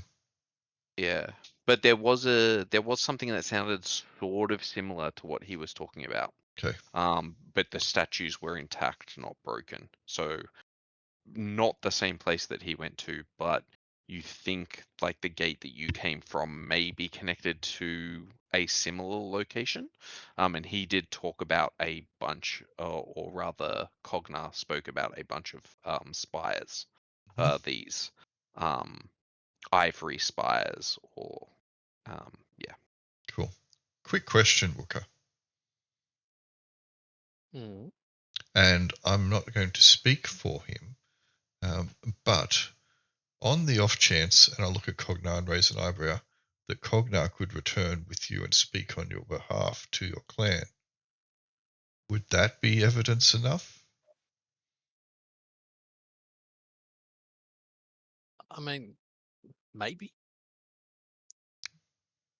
What else do you need to then achieve that you think to convince Maybe. your I clan? think if he was the one saying it, it would probably hold water. Like, if he was found all of us children and saved us all, they might believe that. So you want us to But I'm be... assuming that. No, I don't want us to be at his behest or be. No, but what I'm saying is you're using the term if he found us children and saved us, rather than the fact that our spirit guides have been the ones that have been, or at least from my perspective, have been guiding me back home to save the clans from the impending apocalypse beast's release. I mean, they might believe that from you guys. They won't believe that I have a spirit guide of that power. Have you seen yourself once again, compared to what you looked like and who you were when you set out? Cognar, help me out, please. Uh, Rukka is if in you dire can't need of... convince them, then we could always just slowly carry them from their homes. As I understand it, they would not even really be able to harm us. Rukka, you are an amazing individual who has achieved so much. Don't doubt yourself. Yeah, I I don't mean, know how I all would have you taken really... that as a 15-year-old, let alone Rukka taking that as a 15-year-old. Well, you're taking it from a 15-year-old who has burnt tattoo marks around her eyes. Yeah. I just and has infinite wisdom that seems to be welling behind her.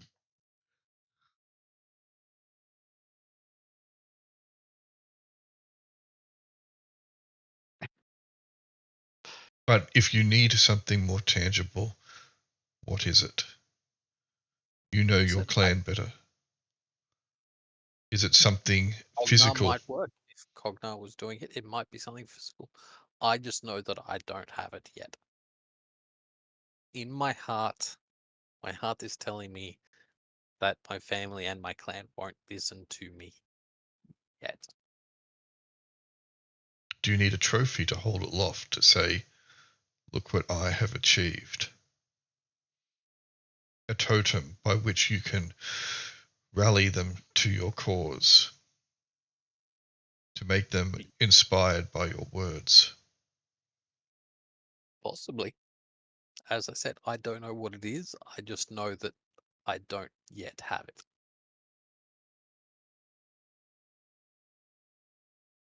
I can't, like, it's a feeling. I can't word feelings because feelings are feelings. You feel them, you don't talk them. But we use words to convey feeling. Do you think that your clan will listen to you, Kridi? Of the imminent danger? Well, imminent being a couple decades. Not really, but you can come out of the room at this stage. You will have had your discussion with And we don't know what's happened. Kridi might be part dragon right now. No, they won't be. Whether you decide to bond with Thingamajig, however his name is pronounced, or not, part of the information that he will relay to you means that you have to go through like quite an arduous ritual. He's not as easy to bond as some of the other creatures were. And I think Kridi would probably want to talk to Cognar before going ahead with it anyway. Well, yeah, part of what you'll have to do is fix his shattered mind first. So, look, it seems like I'm a good choice for it, considering my disposition. But we'll see how we go. As for Kridi's clan,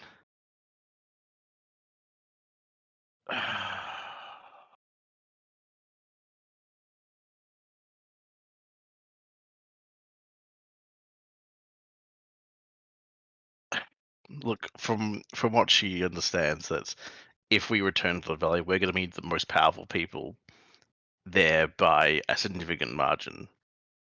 Like, that alone will convey a lot of a lot of weight to our words. And we have been changed physically and spiritually. Absolutely. I was about to mention the fact that we also have we are literally, we were told the stories and the myths of, having our actual, the masters guide us, when we reach the peak, and it actually happened to us, which seems to be this doesn't happen often, if at all. Mhm. Like we can literally, and we don't even have to lie. Like I was going to say, we can tap into that. You can evoke myth and legend as fact. Absolutely, because we know it, we real it. You are living embodiments of it. You are incarnate evidence. Yeah, exactly. And again, it won't be. I don't think it'll be a simple matter to convince them, but I believe I could. Yes. And I believe I could. I was effectively raised by the Norns, who are the wise women who basically control the destiny of the Sith.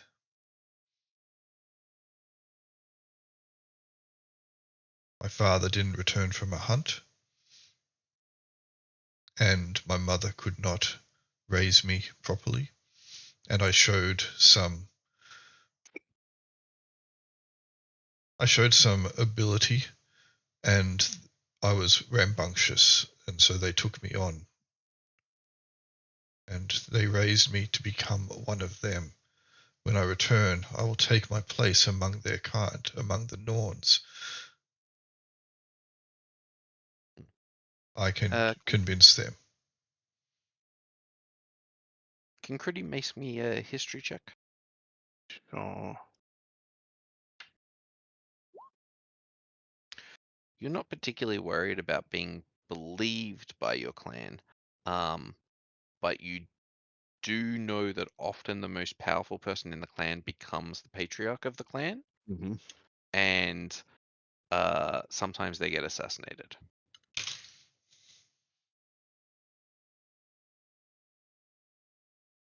yeah. That is the other thing. Like, literally, in some cases, for some clans, it's literally just whoever is the most powerful is in charge, and it doesn't matter what anybody else thinks if they want to do something. Again, it's not typically that kind of power isn't typically just used, ad hoc, but Yeah, it depends on the clan, obviously, but I'm just saying, your clan in particular assassinates more people than other clans do. yes, shockingly. Just throwing it out there.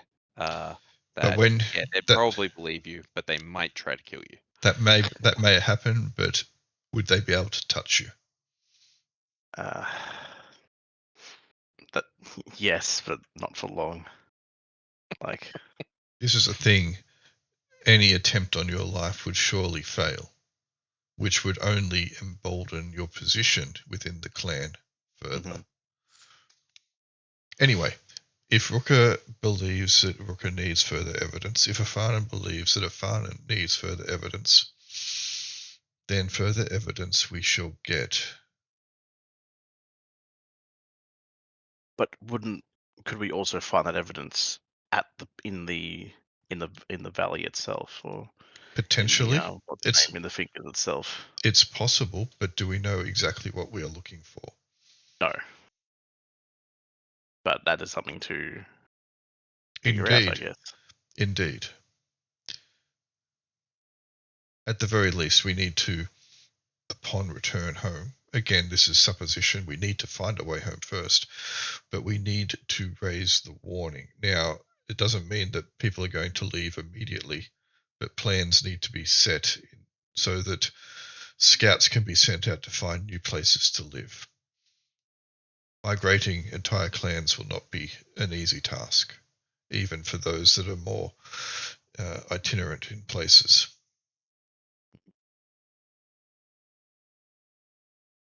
I mean, do we know any details about just what's outside of our mountain range? Dangerous wild barbarians? No, not really. Not really. Yeah. So there are exits to the Watchers. You've heard about them, but none of them are controlled by the clans. They're all controlled by the schools. Schools, yeah. Okay, and the schools are like way too powerful for the clans to take on. You don't know why that is, because like nobody in the clan can like pass level 3. But like these guys, like the people in the schools, can ascend slightly further. Yeah, you know that they have like some way out of the valley, but you don't know what it is. But they don't go outside the valley. Now that you've been outside the valley, so as a side note, now that you guys have been like outside the valley and traveling around, the valley or the Watcher's Peaks or whatever you want to call it, the crater, it's like kind of safer than the outside world you've been in now. Like a level 1 person can still fight a level 3 person. It's like not good and they're probably going to die, but like a level 1 person cannot fight a level 6 person. Like it's just not possible. If that, like, they just die. Like, so in a way the outside world is like more dangerous because there's higher level disparities available. There's no 20th level people inside the valley. No. So like while like leaving the valley is good because you don't get crushed by a titan, a thumbs up. If for some reason Rukka upset a level 17 character, they might track down Rukka's family and kill them, which seems to like not be a problem inside the valley. So there's like something going on there. This is like one of the mysteries of the valley that you guys don't really know why that is, because you are now like now that you're in like the outside world, every area seems to be ruled by a lord, and like they in turn have like fealty to another lord. Like even he's spoken about like the emperor of this area, who's a high lord. They owe fealty to like the queen of this continent, or the queen of half of this continent. The shadow queen, or the queen of shadows. So I don't know, make of that of what you will, but like the people inside the valley didn't have allegiance to anybody. No. They're like some weird group of like hidden tribe. Yeah. Anyway, you know. Do we think the whole crater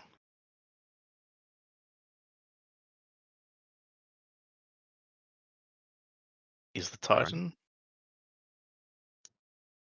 Underneath the whole crater, or the whole crater is the Titan. I don't know. Do you think that? Yeah, no, again, that's. I mean, this is tenuous at best, anyway. Does Arthur know about the Titan? I think I've asked before, but I can't recall. The Titan, the Apocalypse Beast did not exist in the time of his creator. Cool.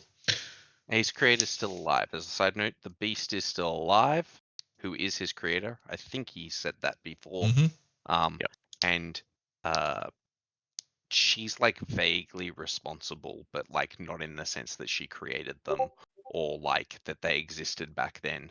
But like people have come into her research facilities over like the course of time, and he believes that there's like some link to the Apocalypse Beast and like her research. Quick question.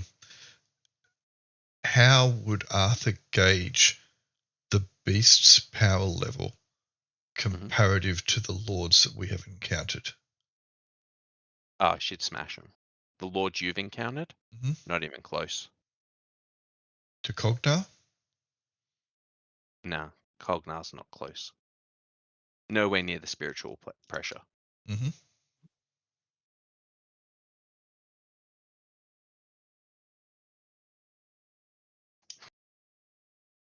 But now that you've had like the conversation with Cognar,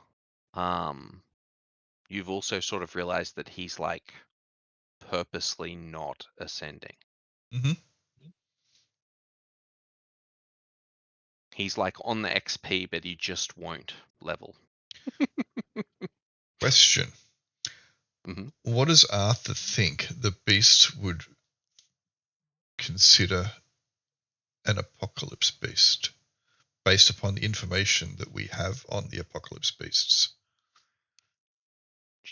He thinks for the information that he has on them, he considers them to be like roughly as powerful as she was before she ascended. So not He's as like- powerful as she is now.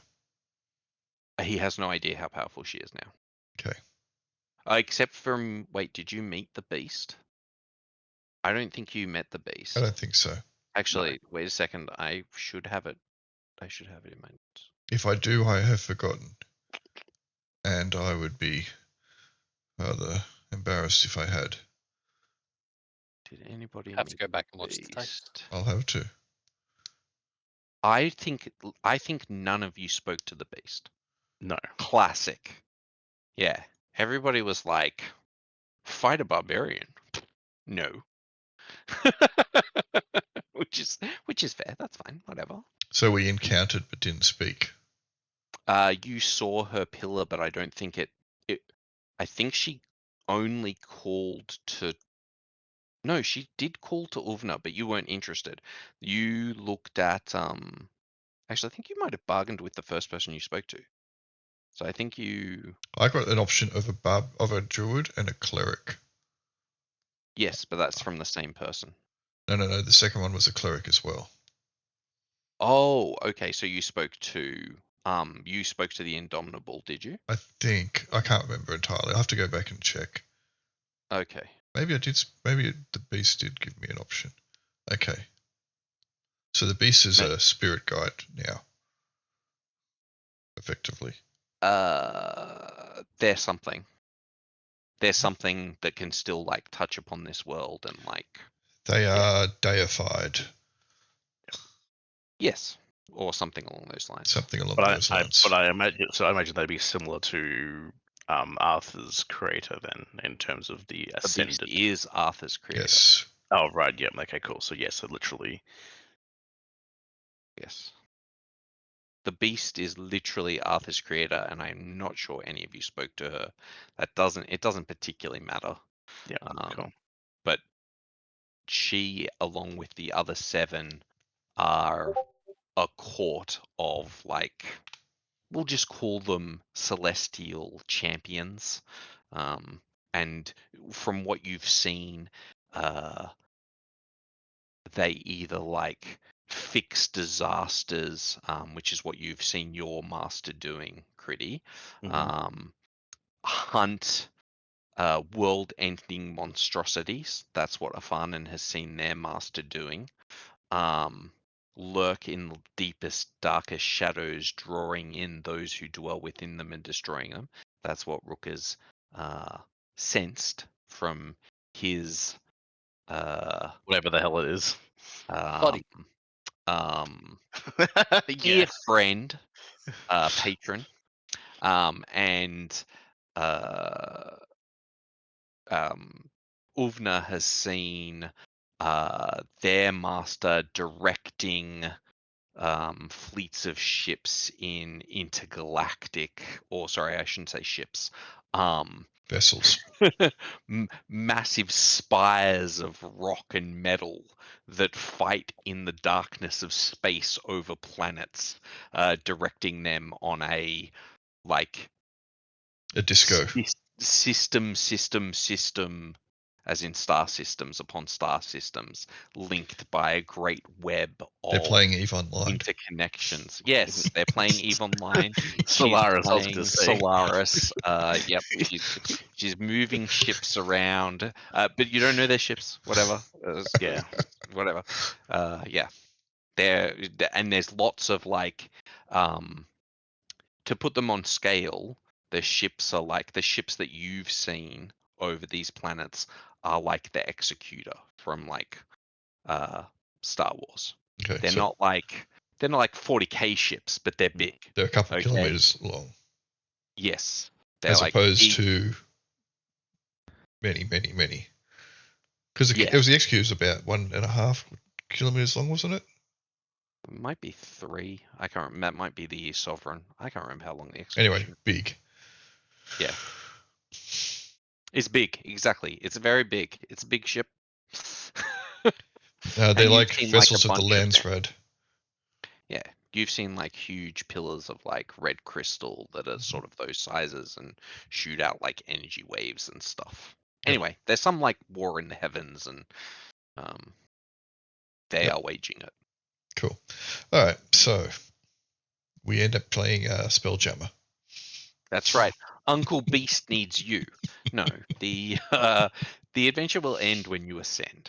Okay, and you can one of the things that Cognar has now brought to your attention is that people can ascend. Like, they don't have to become a king or queen to ascend. Yep. So people often don't. Like, most of the time, people reach the ability of Herald or Sage. Actually, is that what I called them? Whatever. Herald or Sage. I've probably given them some other names as well.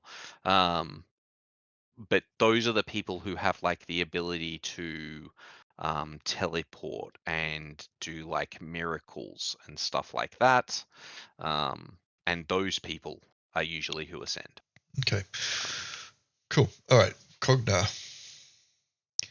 Would you return with us to our clans and speak to Rukka's and Afanen's clan?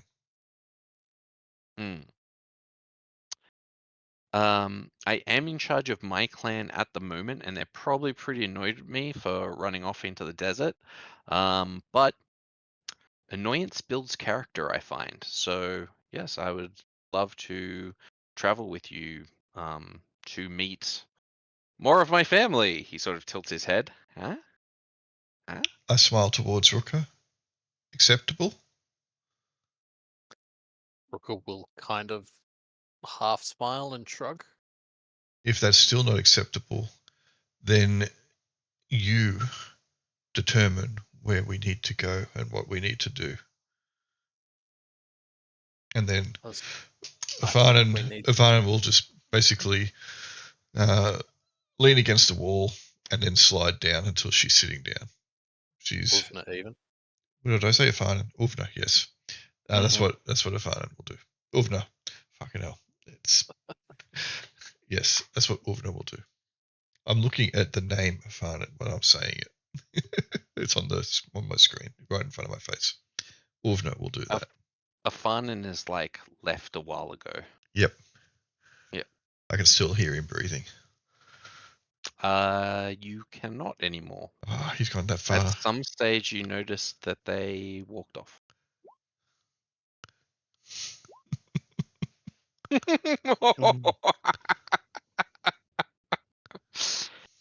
Excellent.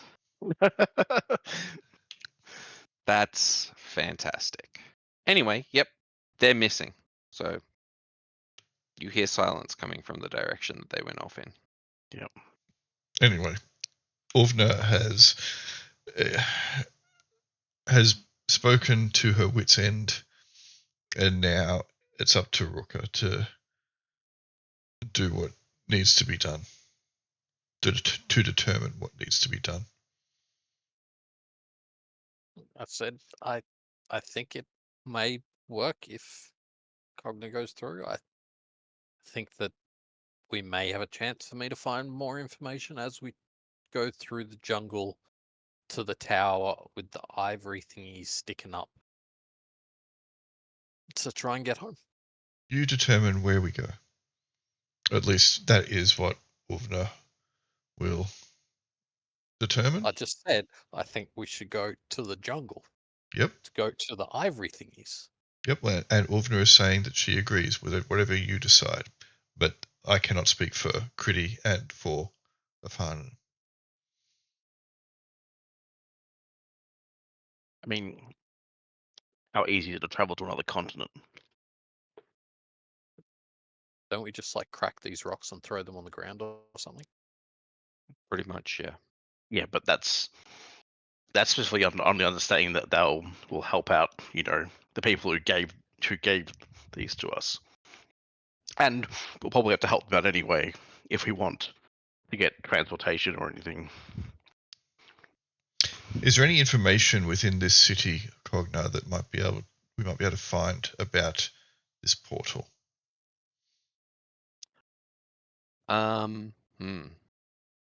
Wow. What comedic timing. No. He says, yes, absolutely. Lower in the complex, I have a repository of knowledge. Excellent. Mayhap we browse that before we travel to the other continent.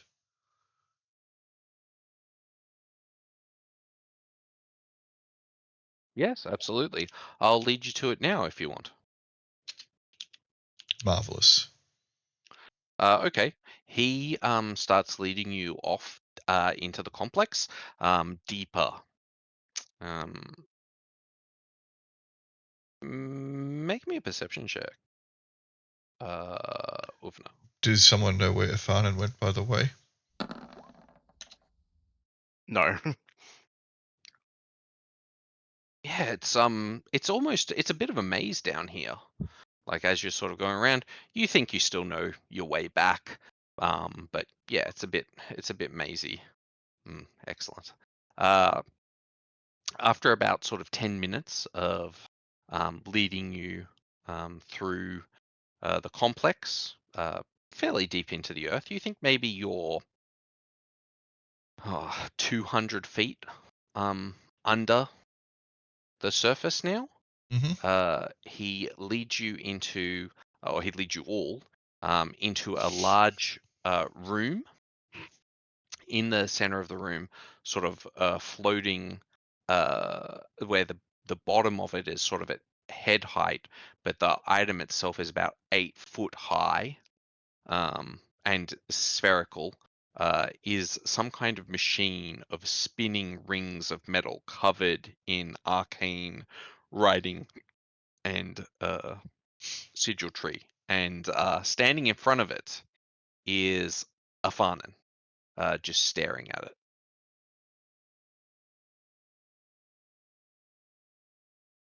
Okay. And Cognar says, "Ooh, well, I guess it's good mental training." Solves one mystery.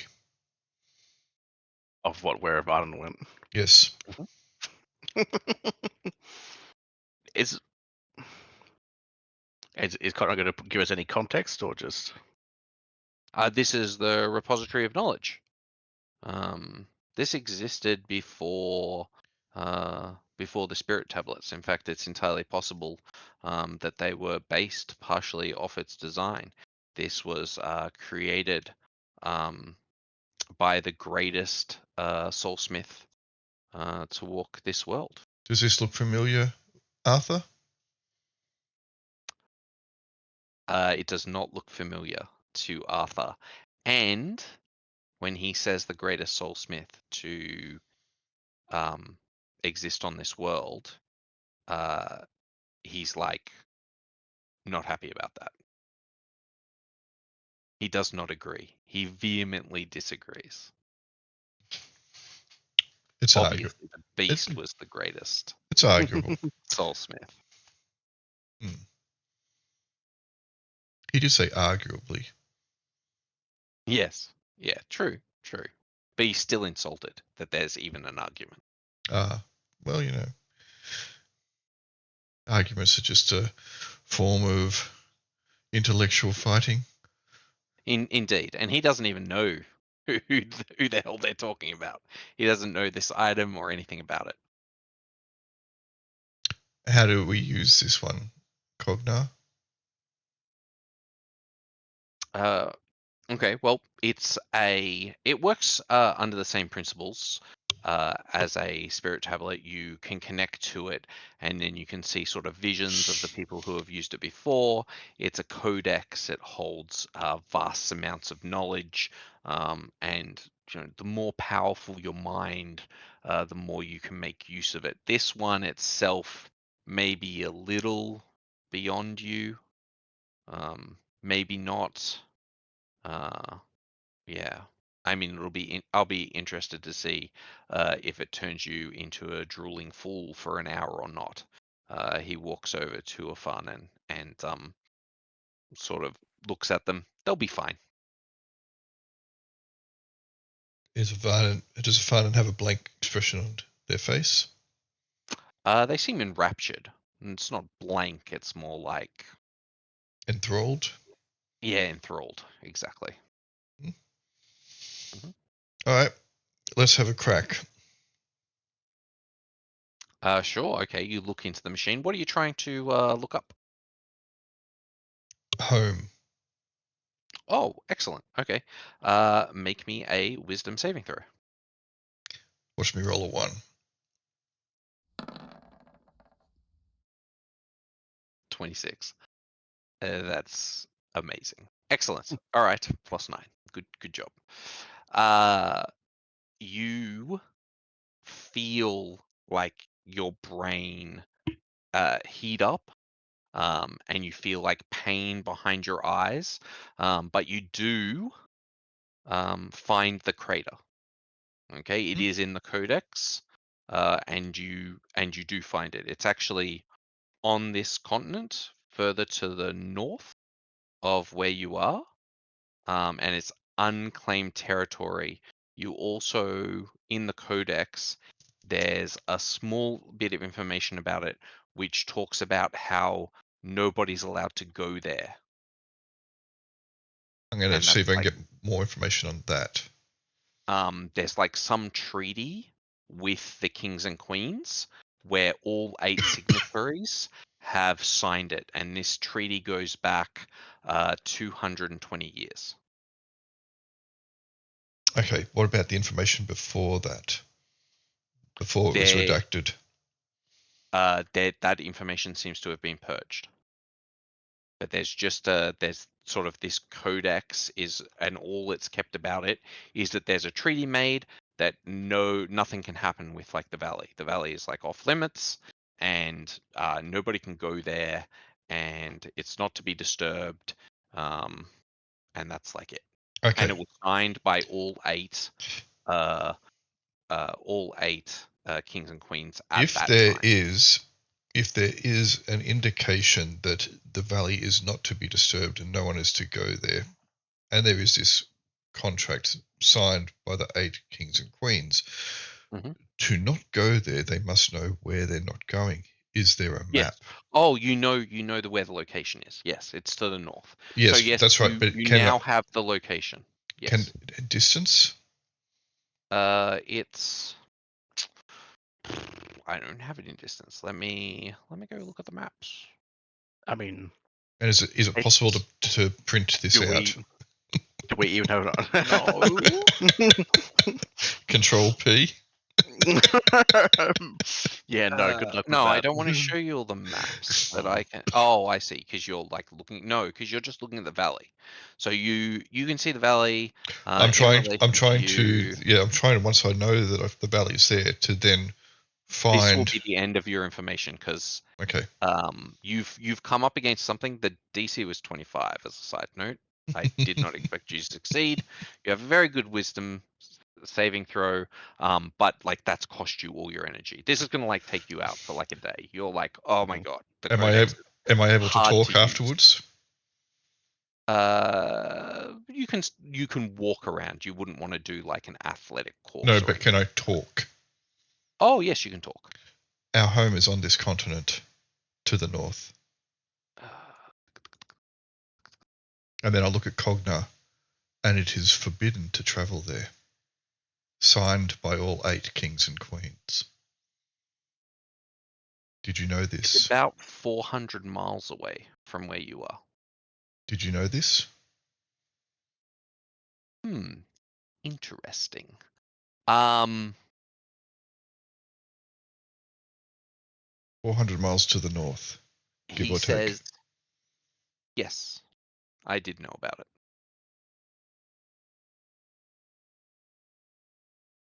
Do you know why it is forbidden to travel there? The information in this machine it was purged. Until you know the reason for things, I am not allowed to talk about them. Which is why I could not tell you before. where it was. Is it because of the 5th apocalypse beast that is there?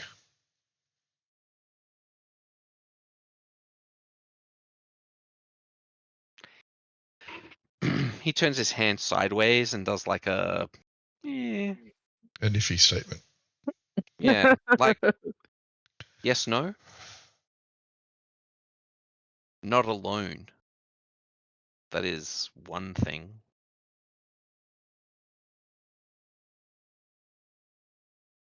Right. Okay. Awesome. Cool. If it's on the continent, then surely we could just head there. 400 But miles to the on- north. But also not, because I would imagine there would be some kind of enforcement of this. One would assume so. After you disconnect with the machine, Afanen is also released from it. I'm gonna sit down. Afanen, it showed you like incredibly pleasant sort of dreamscapes full of the most amazing field of bones you've ever seen. A city actually carved out of what looks to be like a giant rib cage of some creature, but like the ribs are so big you can build like buildings inside them. That's not creepy at all. Sorry? Why did it let me go? I want to stay there. That did you say? Are you saying that to to Åvna, or? Probably just saying it out loud and then knowing that y'all are there and then leaving it again.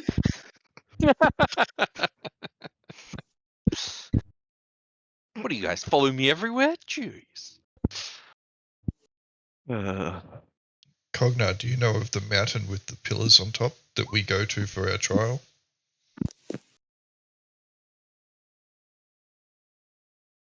Yes. Is that the reason why it is redacted?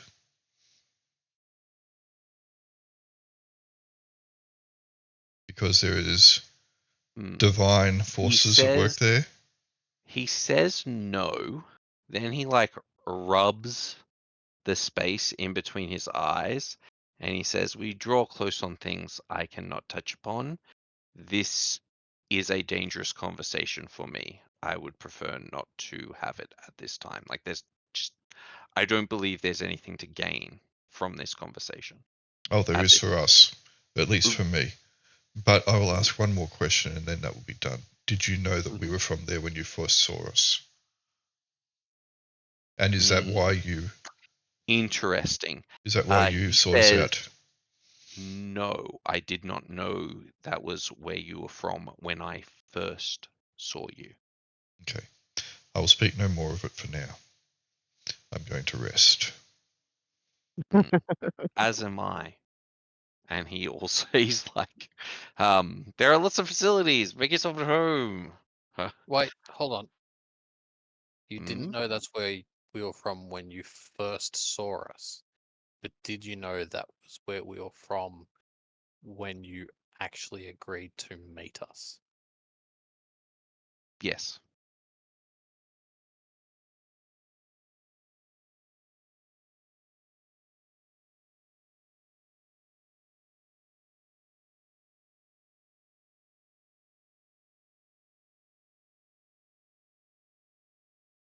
It is a dangerous conversation for him.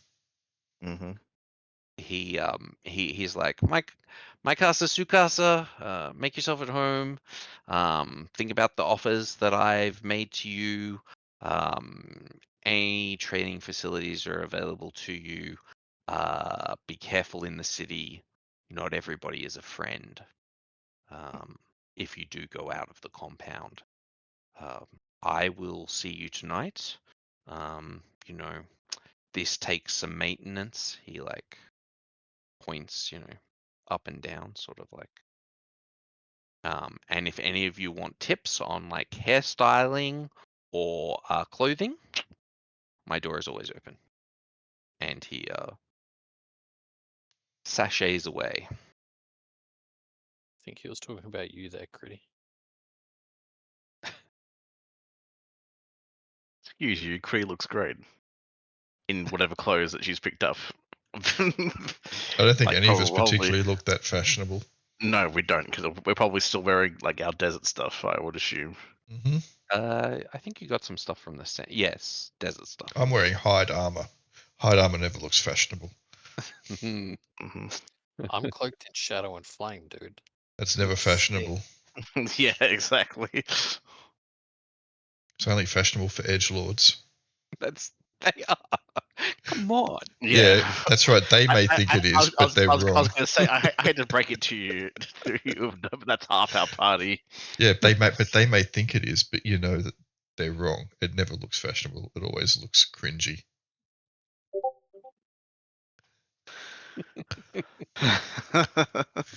Kaylee's disagreeing with me. Is she? I was going to go see what was posted there, but I It's thought me, I don't it's need me. to. Oh, okay. No, I'm not even there. I'm off. I just liked when you were like, Cognar can convince them, and I was like, yes, monorail. Monorail. It's not really. It's making use of the resources that DM has put in front of us. Yeah. No. I meant from The Simpsons. Oh, okay. Yeah. Because he's the same guy. Like he's the Mhm. wheeler dealer. Yep. Monorail. Have you heard about monorail? Yeah, exactly. Guys, have you heard about an apocalypse Ogdenville's beast? got it, and put them on the map. Yeah.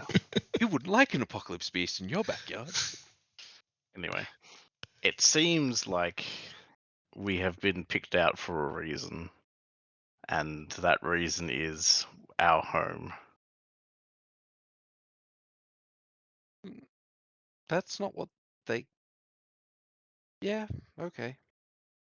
Sure. I mean, That's not entirely true. When I say that's not entirely true, that's not the information that we have been given. So I had a chat to Cognar when you were out. oh, okay, have I missed context? Yeah, there's a little bit extra, at least why he said he sought us out. And it was to do with the fact that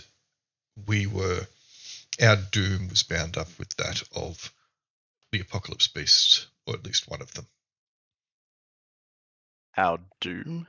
Doom, And he really wants to take out doom the- being the term where doom means inexorable fate. Right, cool. Okay, I understand. But I also get the feeling that we should not have been allowed to leave the fingers. Possibly. The information I had was that no one is allowed to go there. Correct. Not that no one is allowed to leave. I understand that, but it would imply, I would imply from that both ways. But implication is not the letter of the law. No, not at all. But the fact that, as far as we know from what we learned there, was that we couldn't leave. There were like the only ways out were controlled by the schools. That we didn't even know how they got people out. But the dragon's done it. That's true. The dragon's done it, and also I will say, somebody has been told specifically that somebody else has left the valley previously. Someone did ask about somebody and was told that they left the valley. If nobody remembers what that is, too goddamn bad. Actually, it was one of you asking about a parent. There you go. Well, it wasn't me then. Yeah, indeed, it was not you. It might have been me with my father. That's correct. Mm-hmm. So, yep. So Åvna asked about their father and was told that their father had left the valley. Because I want to know where they Father's were. Cognar. No, Father's not Cognar. Did you say it was Cognar? Oh dear. I don't know. This Kridi is worried that we're getting caught up in things. Well, so much we don't understand. Hang on a second. Like, You're thinking that now?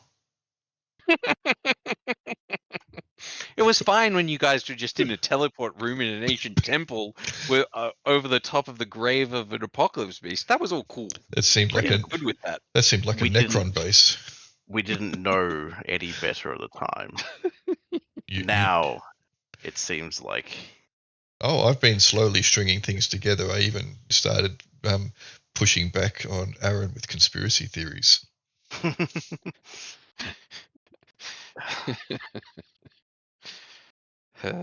Deserved. I deserved it. It's fine. I love it. I don't know. I still don't see what Cognar gets out of this. He's explained it. Yeah. Oh, did you miss his He did tragic miss it. story? I missed all that apparently. Yes. Oh. Okay. Well, while Cognar was glowing himself He can up rewatch the video. and being Yeah, I can watch the okay, video yeah, good. if you're recording it properly. Yes. Perfect. I Did you asked check him. if you're recording it properly. I checked before that I joined that it was running, so hopefully it did. I asked him some pointed questions and some slightly tangential questions to get the information that I wanted to feed my conspiracy theories. Yep, cool. And he gave us a little bit of a backstory. He explained why we were chosen and what he gets out of it.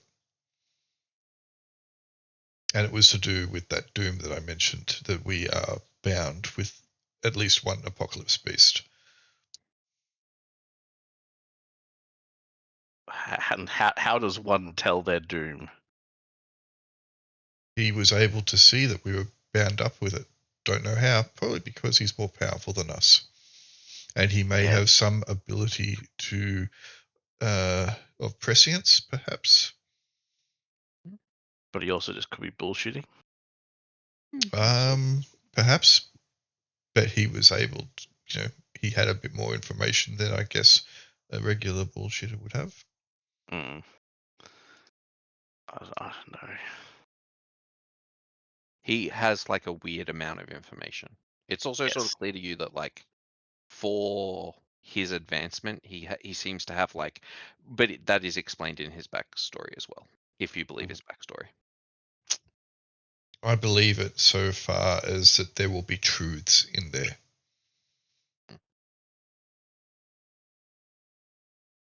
Whether it is the full truth or the whole truth, or if everything that he mentioned was a truth, I don't know. But there is enough in there that, yes, I believe at core value what he told us was factual.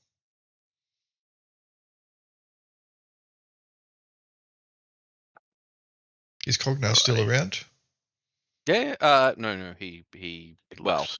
he's left. Yeah. You guys haven't like engaged him. He said, Yep.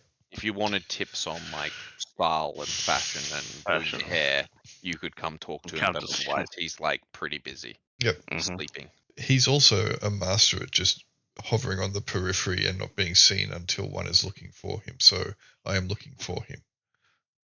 He's not here. Okay. You don't need to roll. Cool. Because there is precedent with that happening. Quite a lot of it, actually. He mentioned, I'll give you the brief points, that his family come from the other continent and they were betrayed when he advised their king to hunt down and kill an apocalypse beast. They made an alliance, and the alliance was brought undone when their king, when Cognar's king, was betrayed and was left to die. Now his family is scattered and on the run. And he has a great hatred for the apocalypse beasts, all of them, and wants to see them slain. because he believes that that is best for the world. I mean, they don't sound too nice. I don't disagree with them there from what we've heard. But he also is fearful of repercussions based upon the betrayal. Which you can't think about, because thinking about will get you in danger, so let's not think about it. Let's think about sunshine and lollipops. Mm-hmm. What's a lollipop? I'm surprised you want us to think about sunshine. Don't you want to think about nighttime and churros? Wants to think about the dark void, the void of nothingness that lies beyond. Mm-hmm. Sunshine's fine as long as it's reflecting off snow. Makes this cool mask really useful.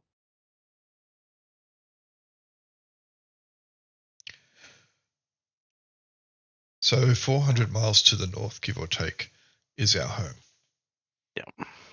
And you are correct. If there is a treaty that was signed 220 years ago by all the kings and queens of the families of the ruling kingdoms to keep people out of there must be some form of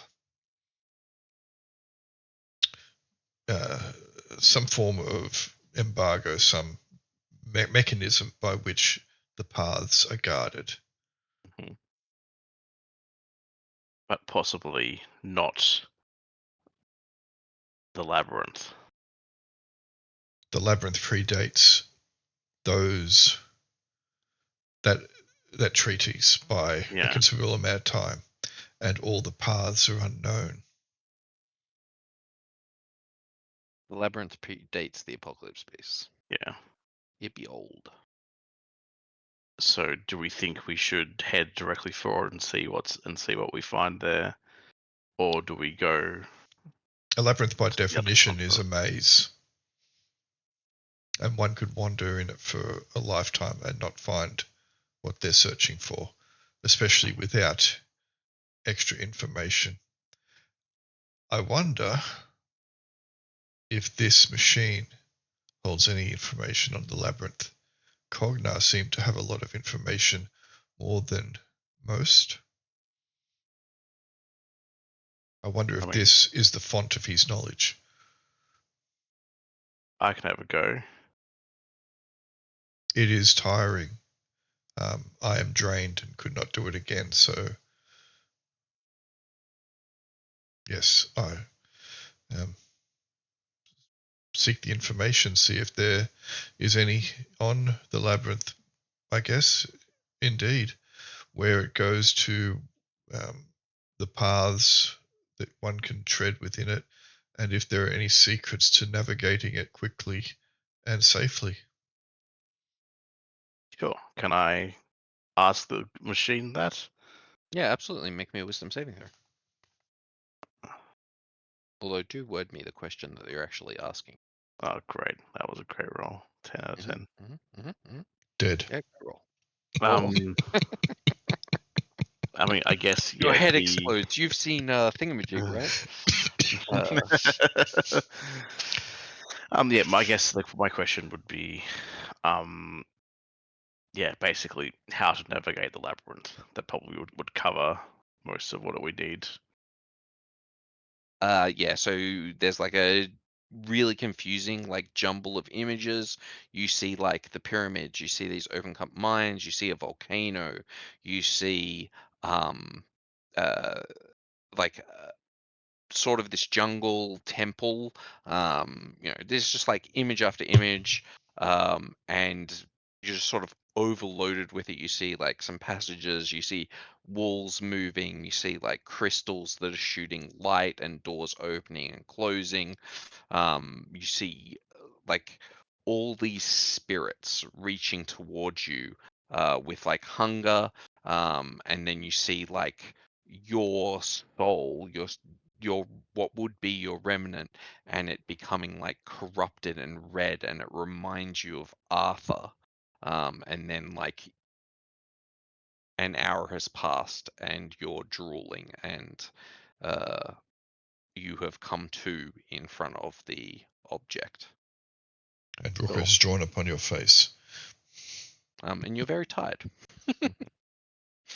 I didn't get much coherent or anything out of that, did I? We got whatever you got from that. Yeah, cool. Okay. Basically, it seems you can go to a lot of places. There might be a way to do things in it, but also very, very dangerous, and you could lose your soul. Mm-hmm. But You I feel like you weren't able to control the machine, were you? no, I don't think so. We saw you drilling Yes. from here. You seem to have a much better time. Here's an idea, guys. If we don't want to lose our souls, and we only need to go 400 miles north, perhaps we steal one of those airships.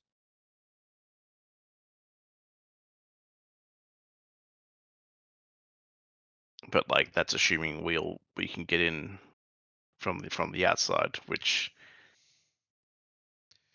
And this is assuming that there are no air defences. We wait till the air defences are sleeping. We don't know what the air defences would be. But speaking of air travel, how many people can I fit on my cloud? Your cloud's pretty big. Just the only thing that it'll do by having multiple people on it will just use up its energy faster. But yeah, you could fit everybody on the cloud. You could fit about 10 people maximum. Do I know how far I can travel with it? Yes, 500 miles. And that's with one person on it. Correct. Okay. Cool. So one would assume that every person you put on would take a percentage of how far you could travel, whether it is a direct correlation of halving for 2 and a third for 3 and so on is unknown, I guess. But you could make me an Arcana check. no, I couldn't. I can make an Arcana check. But I will try. Mhm. Yep, I'm not doing it. You think that, as long as it's going, it's okay. You don't know how to shift gears, and you believe that, like, traveling in first is just fine.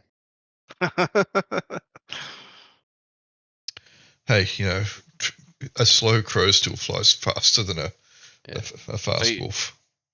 So you think it'll barely impact its range? You're like, Okay. yeah, probably barely impact it. Now, whether that's true or not, I'm just saying that's what you believe with that Arcana check. Mm-hmm. That said, as well, it seems that ruling parties or persons or entities within this area who would be signatories by decree upon it from past monarchs. Mhm. The current one would be very aware if we started heading up there in any form from here. You did. Ooh. You will have seen some of the signatories, and you will remember some of them, Mm-hmm. which means that you are actually aware of the Shadow Queen's name, because it is on that document. She has signed it, and her name is Malice. A lovely name, to be sure. Fantastic. Please don't tell me that. But I'm just saying, Åvna knows that now, and but you are probably wise enough not to speak that name out loud. Yep. It's an unfortunate name, that the fact that it is an actual word. Yeah, I guess that doesn't matter. You don't have that law down. Yeah, because you would have thought that while you were like looking at it, you get like a small little bit of information about like her family Mhm. and the Akura clan always name like their descendants after what they consider to be Important traits. Good traits. So they're called things like justice and pride and malice and fury, and they consider these things to be like good. Mm-hmm. Mhm. Cool. So yes, she who shall not be named, who is still kicking around clearly and is a signatory on it, will be very aware of the fact that we are here, we are from there, and we are probably seeking to go back. If we were to try and go back, I would have no doubt in my mind that we would be thwarted, or at least attempted to be thwarted. Mm-hmm. There is no way that we can get there from here. We need to begin our journey in a circuitous route from somewhere else. Oh, and when you read that treaty, you will have recognized that you have met one monarch. Okay, who's that? You have met. Wasn't Jura, was it? No. Was It's it? Did you wait? I don't know if I did that. I'm not sure if you actually encountered her. When you killed the snake monster in the dead forest. Yep. Did you meet the lady inside the tree? No. There was a lady inside a tree. Never mind then. You didn't meet the monarch. Never mind. Okay, cool. Potato. So we're going back to the dead forest. No. Wait. Actually, no. You still kind of will have met her in the sense that you recognize her because every tablet that you've learnt off, you know how you have the tablets and they sort of you like access them with your Yeah. mind and stuff. Yep. Those tablets are like an extension of her body. They're Okay. like the leaves that come off her. She is a monarch that is a tree, and her leaves are the tablets Okay. that she uses to disseminate information across the world, which is why everybody speaks the same language. Okay. So my concern is that, yes, we are currently in the kingdom or a kingdom that belongs to one of the monarchs. An That empire belongs to one of the monarchs. Yep. It, from what Cognar was saying, this monarch is potentially dangerous and almost omniscient in some regards. Mhm. Let us not speak about her any further other than the fact that if we are going to go home, we cannot go home in a straight route, and we cannot go home from within her borders.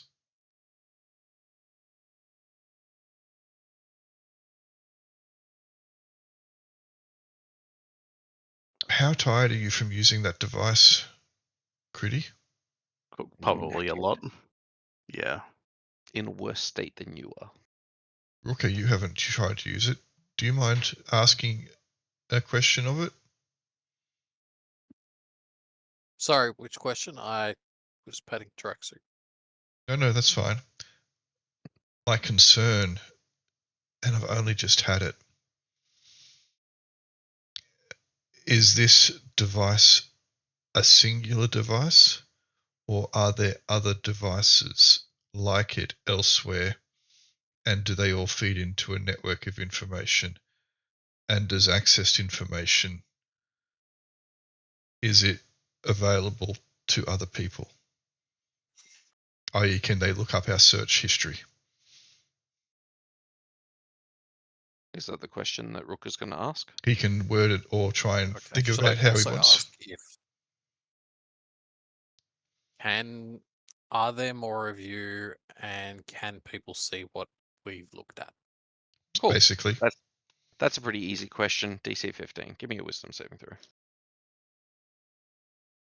You didn't ask for anything restricted. You still failed. Rukka, you have an incredibly pleasant. You can use an inspiration. Just saying. Oh, you can if you want. Yes, that's true. Sure, I'll use inspiration. I've got 3 of them.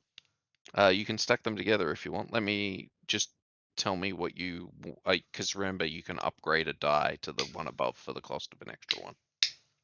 So I can upgrade to take 2 for a d6. Yes, correct. Yeah, cool. I'll just take 2 for a d6. Okay. That should do. Yes, that does do. You didn't roll a 1 or a 2. Okay, so instantaneously you see a man in pristine robes. He is standing by a spirit forge. He has he's just immaculate. In fact, as you look at him, you realize that he's very familiar in that he looks almost exactly the same as Cognar. And you realize that this is one of his ancestors, which he's already spoken about. This is the Soulsmith, and he is forging this item. And you have like some of his memories of the forging process and how this is a unique marvel that he is leaving to his family, so that they can store information in the codex, and it will just be a wonder just for them. There is only one of them. Thank It's God for unique, that. and he has no plans on making another one. Also, because you're inside this person's mind for a second, you feel his like vast contempt for, oh, I shouldn't say contempt, pity for all other like people on this planet. He pities them, and he is lonely. He longs for an equal. Is his name Mr. T? Yeah, it is. It's Mr. T. And he's you see his cup of milk like next to him, but he's not drinking of it yet. He's got a job to do. Nice. But yeah, he's kind of cold person, and he's like leaving this here in the hopes that like one of his descendants will meet him amongst the heavens. He has no idea what's up there, but he expects to be disappointed. Spaceships. But he hopes to be surprised. So although he doesn't seem like a particularly hopeful person, he seems like a very sort of disappointed person. Anyway, that's the feeling that you get from this guy who built the codex. And yeah, it's full of information, but it is unique, and you believe like it's a relic that would be very hard to destroy. As he makes it as something that he's like, I have to make something that cannot be destroyed by the forces on this planet. Plane. Yeah. So it's one of Cognar's ancestors made it. It's the only one. Well, that's good. Like, I was worried then one- that it was linked and that we would be. No. Yep. And I think like we should maybe give Cognar a little bit of a break, because acting like he does seems to be just like an inherited trait. Was that Like, bad, was it? He can't help it. I see. Incredible. Do you believe in reincarnation? I mean, yes. Reincarnate what? Reincarnation is part of your clan's beliefs, isn't it, Kridi? Yes.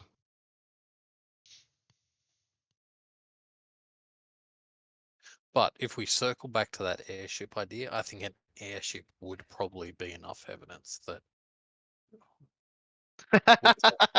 We need to get the airship across whatever defensive mechanism is barring access to the valley. I'm just a big picture guy. I'll leave the details to you. When we are up to it, we can ask more information pertaining to that. Yeah, we have had a lot of new information granted to us this session. It was the lore dump session It for was a reason. It was indeed the lore dump session. I think we'll need to think. We'll need to actually have a proper think and figure out what the best way to approach this now, because like the other thing is that that Kridi is now thinking about is that maybe we should try getting stronger before moving on. Like, because if just saying, if we do take at face value that our doom is involved with an apocalypse beast, us returning to the peaks might awaken it or something. I don't think so, based upon what my spirit guide has been showing me or telling me. I don't think that we will make it awaken any earlier. The other Yeah, issue we have but- is we may only have one chance to go back if the embargo takes place, and if we go back as we are, we can't get any better. So we may need to get better and Yes, accumulate as much power as possible before we take that one shot at that return. one step. That is a good point. The other point, the antithesis of that, the more power we get, the more attention we draw upon ourselves. And Cognar raised this point himself. At the moment, we may have a little bit more anonymity than we will have further down the track. So it's a gambit.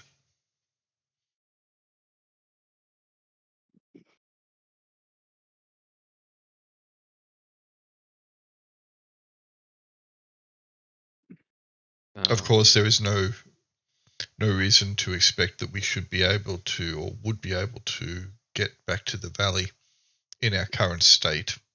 I'm sure that even if we were to just march on down there, we would get more experience as we went. And we would gather more power to ourselves, but attract more attention along the way. But Rukka would like to visit this other continent. And Well, I mean, other than just going 400 miles north, that seemed like the best lead we've had in a while.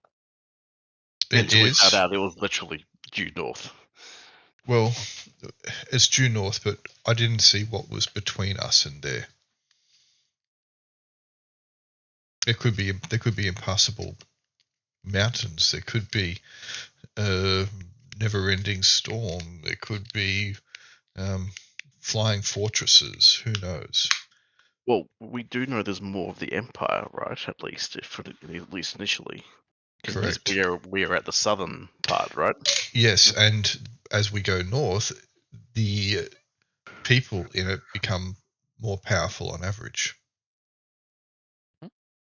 But then we go further north than that and it drops off again, right?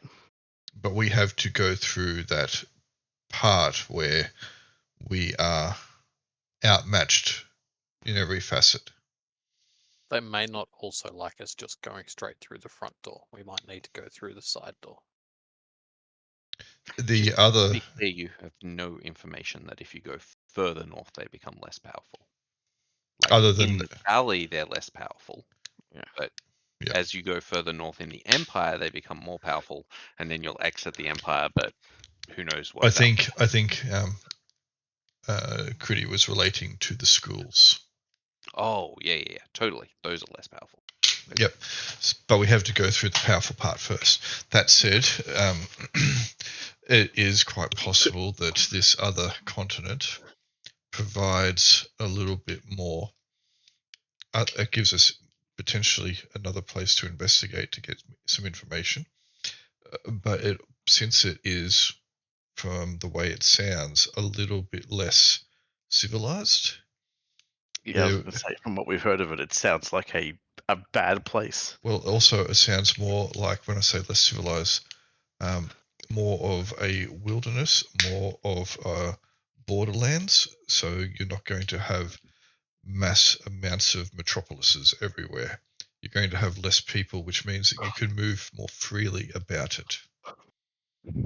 Yeah, and there's less chance that we feel the need to have to save a bunch of people Or from their own fate. Or get recognized, or get stopped, or get found out for whatever reason, because, there are dangerous people who want to keep people out of where we need to go. So, look, I think we can stay within Ronin for a little bit longer. Definitely try to use this machine more times to get more information. Maybe make use of the training facilities here that Cognar was talking about and that Afanen was asking about earlier.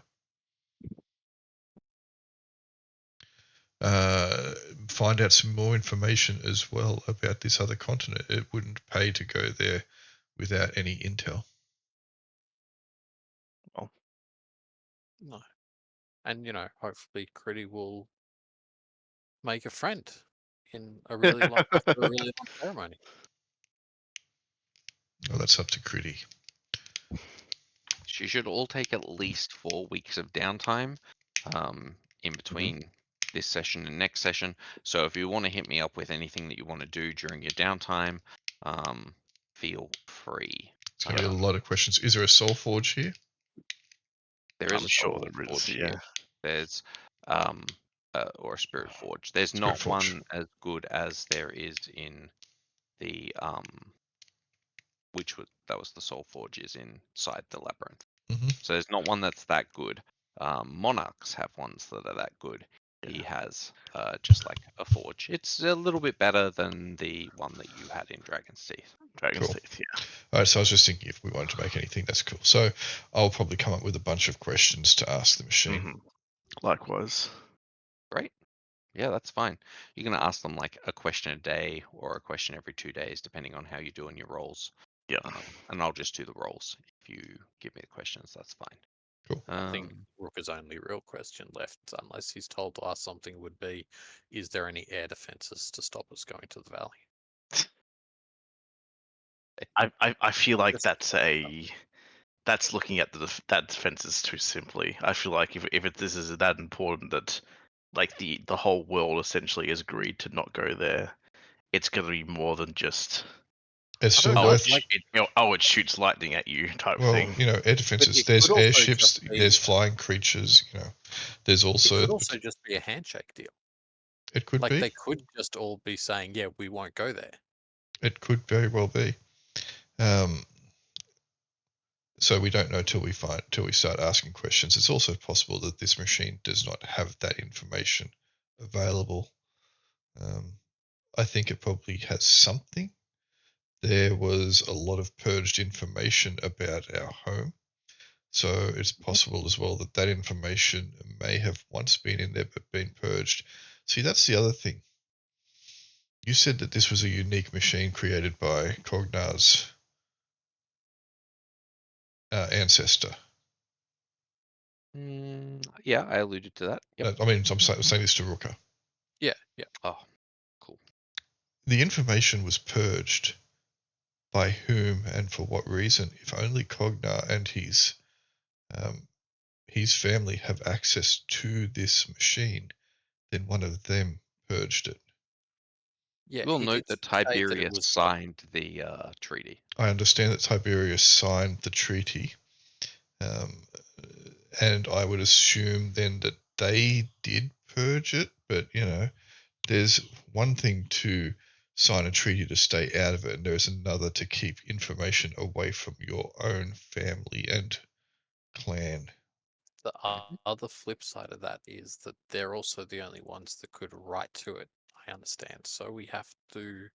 I know you don't particularly trust Cognar, so you may not be able to fully trust the information that's being given to us via it. It's not that I don't fully trust Cognar. It's more along the lines that I am open to the consideration that everybody is out for themselves and that there are always agendas that we are not privy to. Well, my point still stands then, though. That It does. We may not be able to trust it because it's not necessarily an accurate record. It's the record that his ancestors have wanted to keep. Yes, but normally if you're going to be archiving something, you want the facts. You don't archive propaganda. You don't archive propaganda because it doesn't inform you correctly. It doesn't inform your descendants correctly. Yes, the fact that this is like an internal thing that we are being shown does lead credence to the fact that it is accurate, or at least as accurate as possible. Because they would want their descendants to have the right information. Only if this machine is sapient and can control the information that is outputted itself, i.e. it's an AI, does the information then become potentially untrustworthy? If it is just literally a resource, then the information should, by definition, be trustworthy because you want the people who are accessing it, your family, to know the truth. You do not deceive your own family. You might not deceive your own family. Well, it seems to be pointless then to keep information in a secure, unique repository. This would be the one place that you would expect the source of truth to be. He and his family seem very egotistical.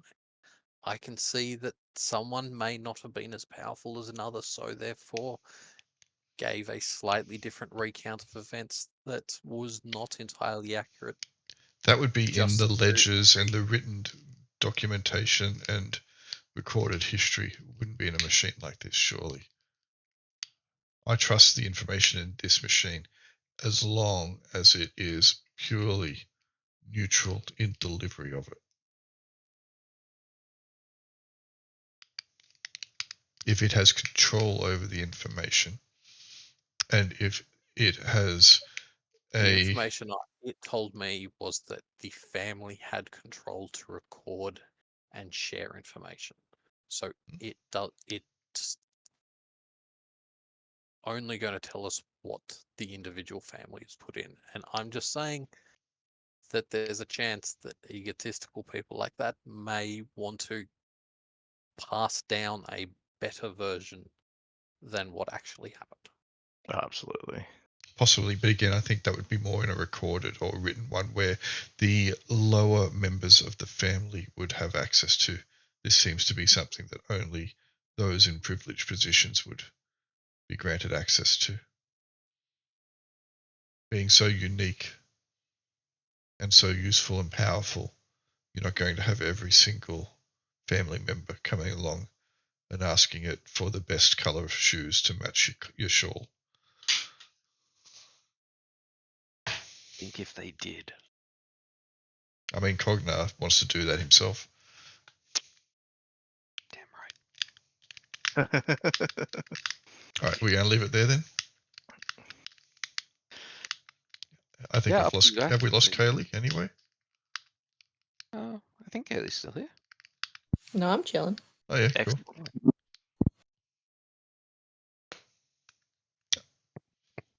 What does Afanen think of all this anyway? What were you looking at in the machine?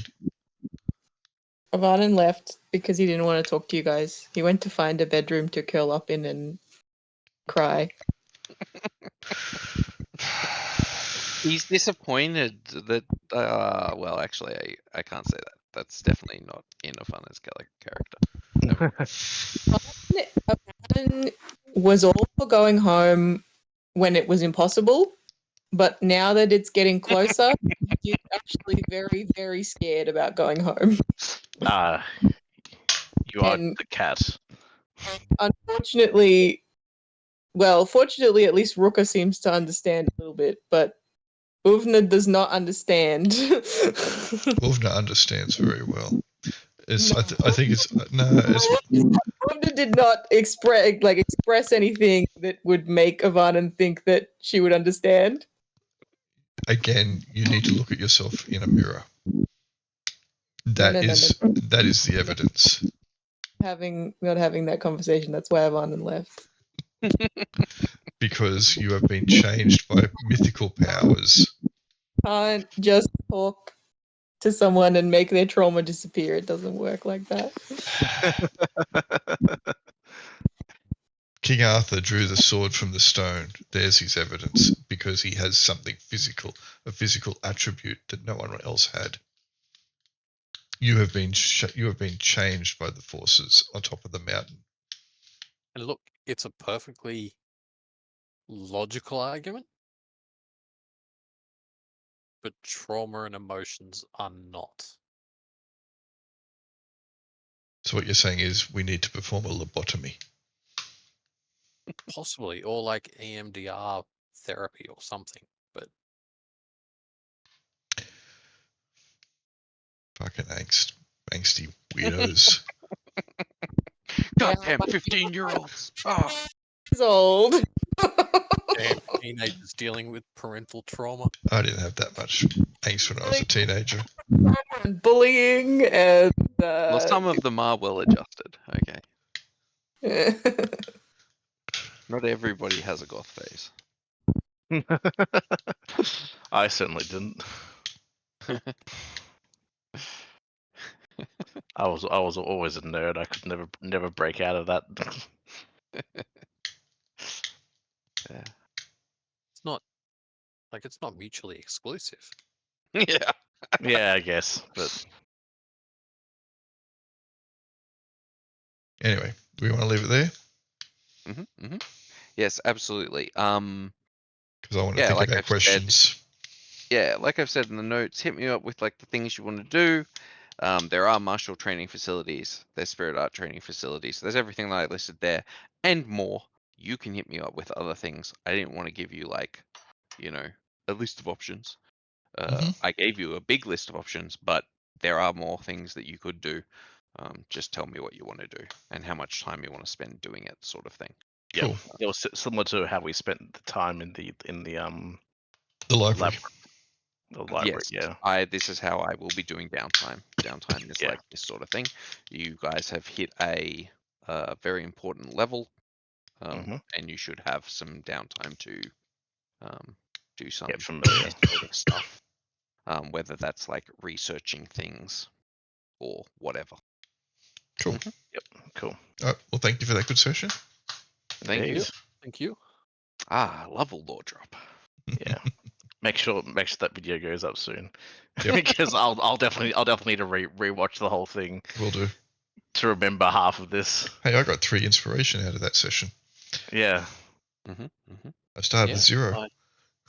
I burnt Well, through. I'm guessing that Kridi will get their inspiration when they do the scene with the dragon. With Yes, Leonardo. how that goes. That's right. Why didn't I just call him Raphael? God damn it. No.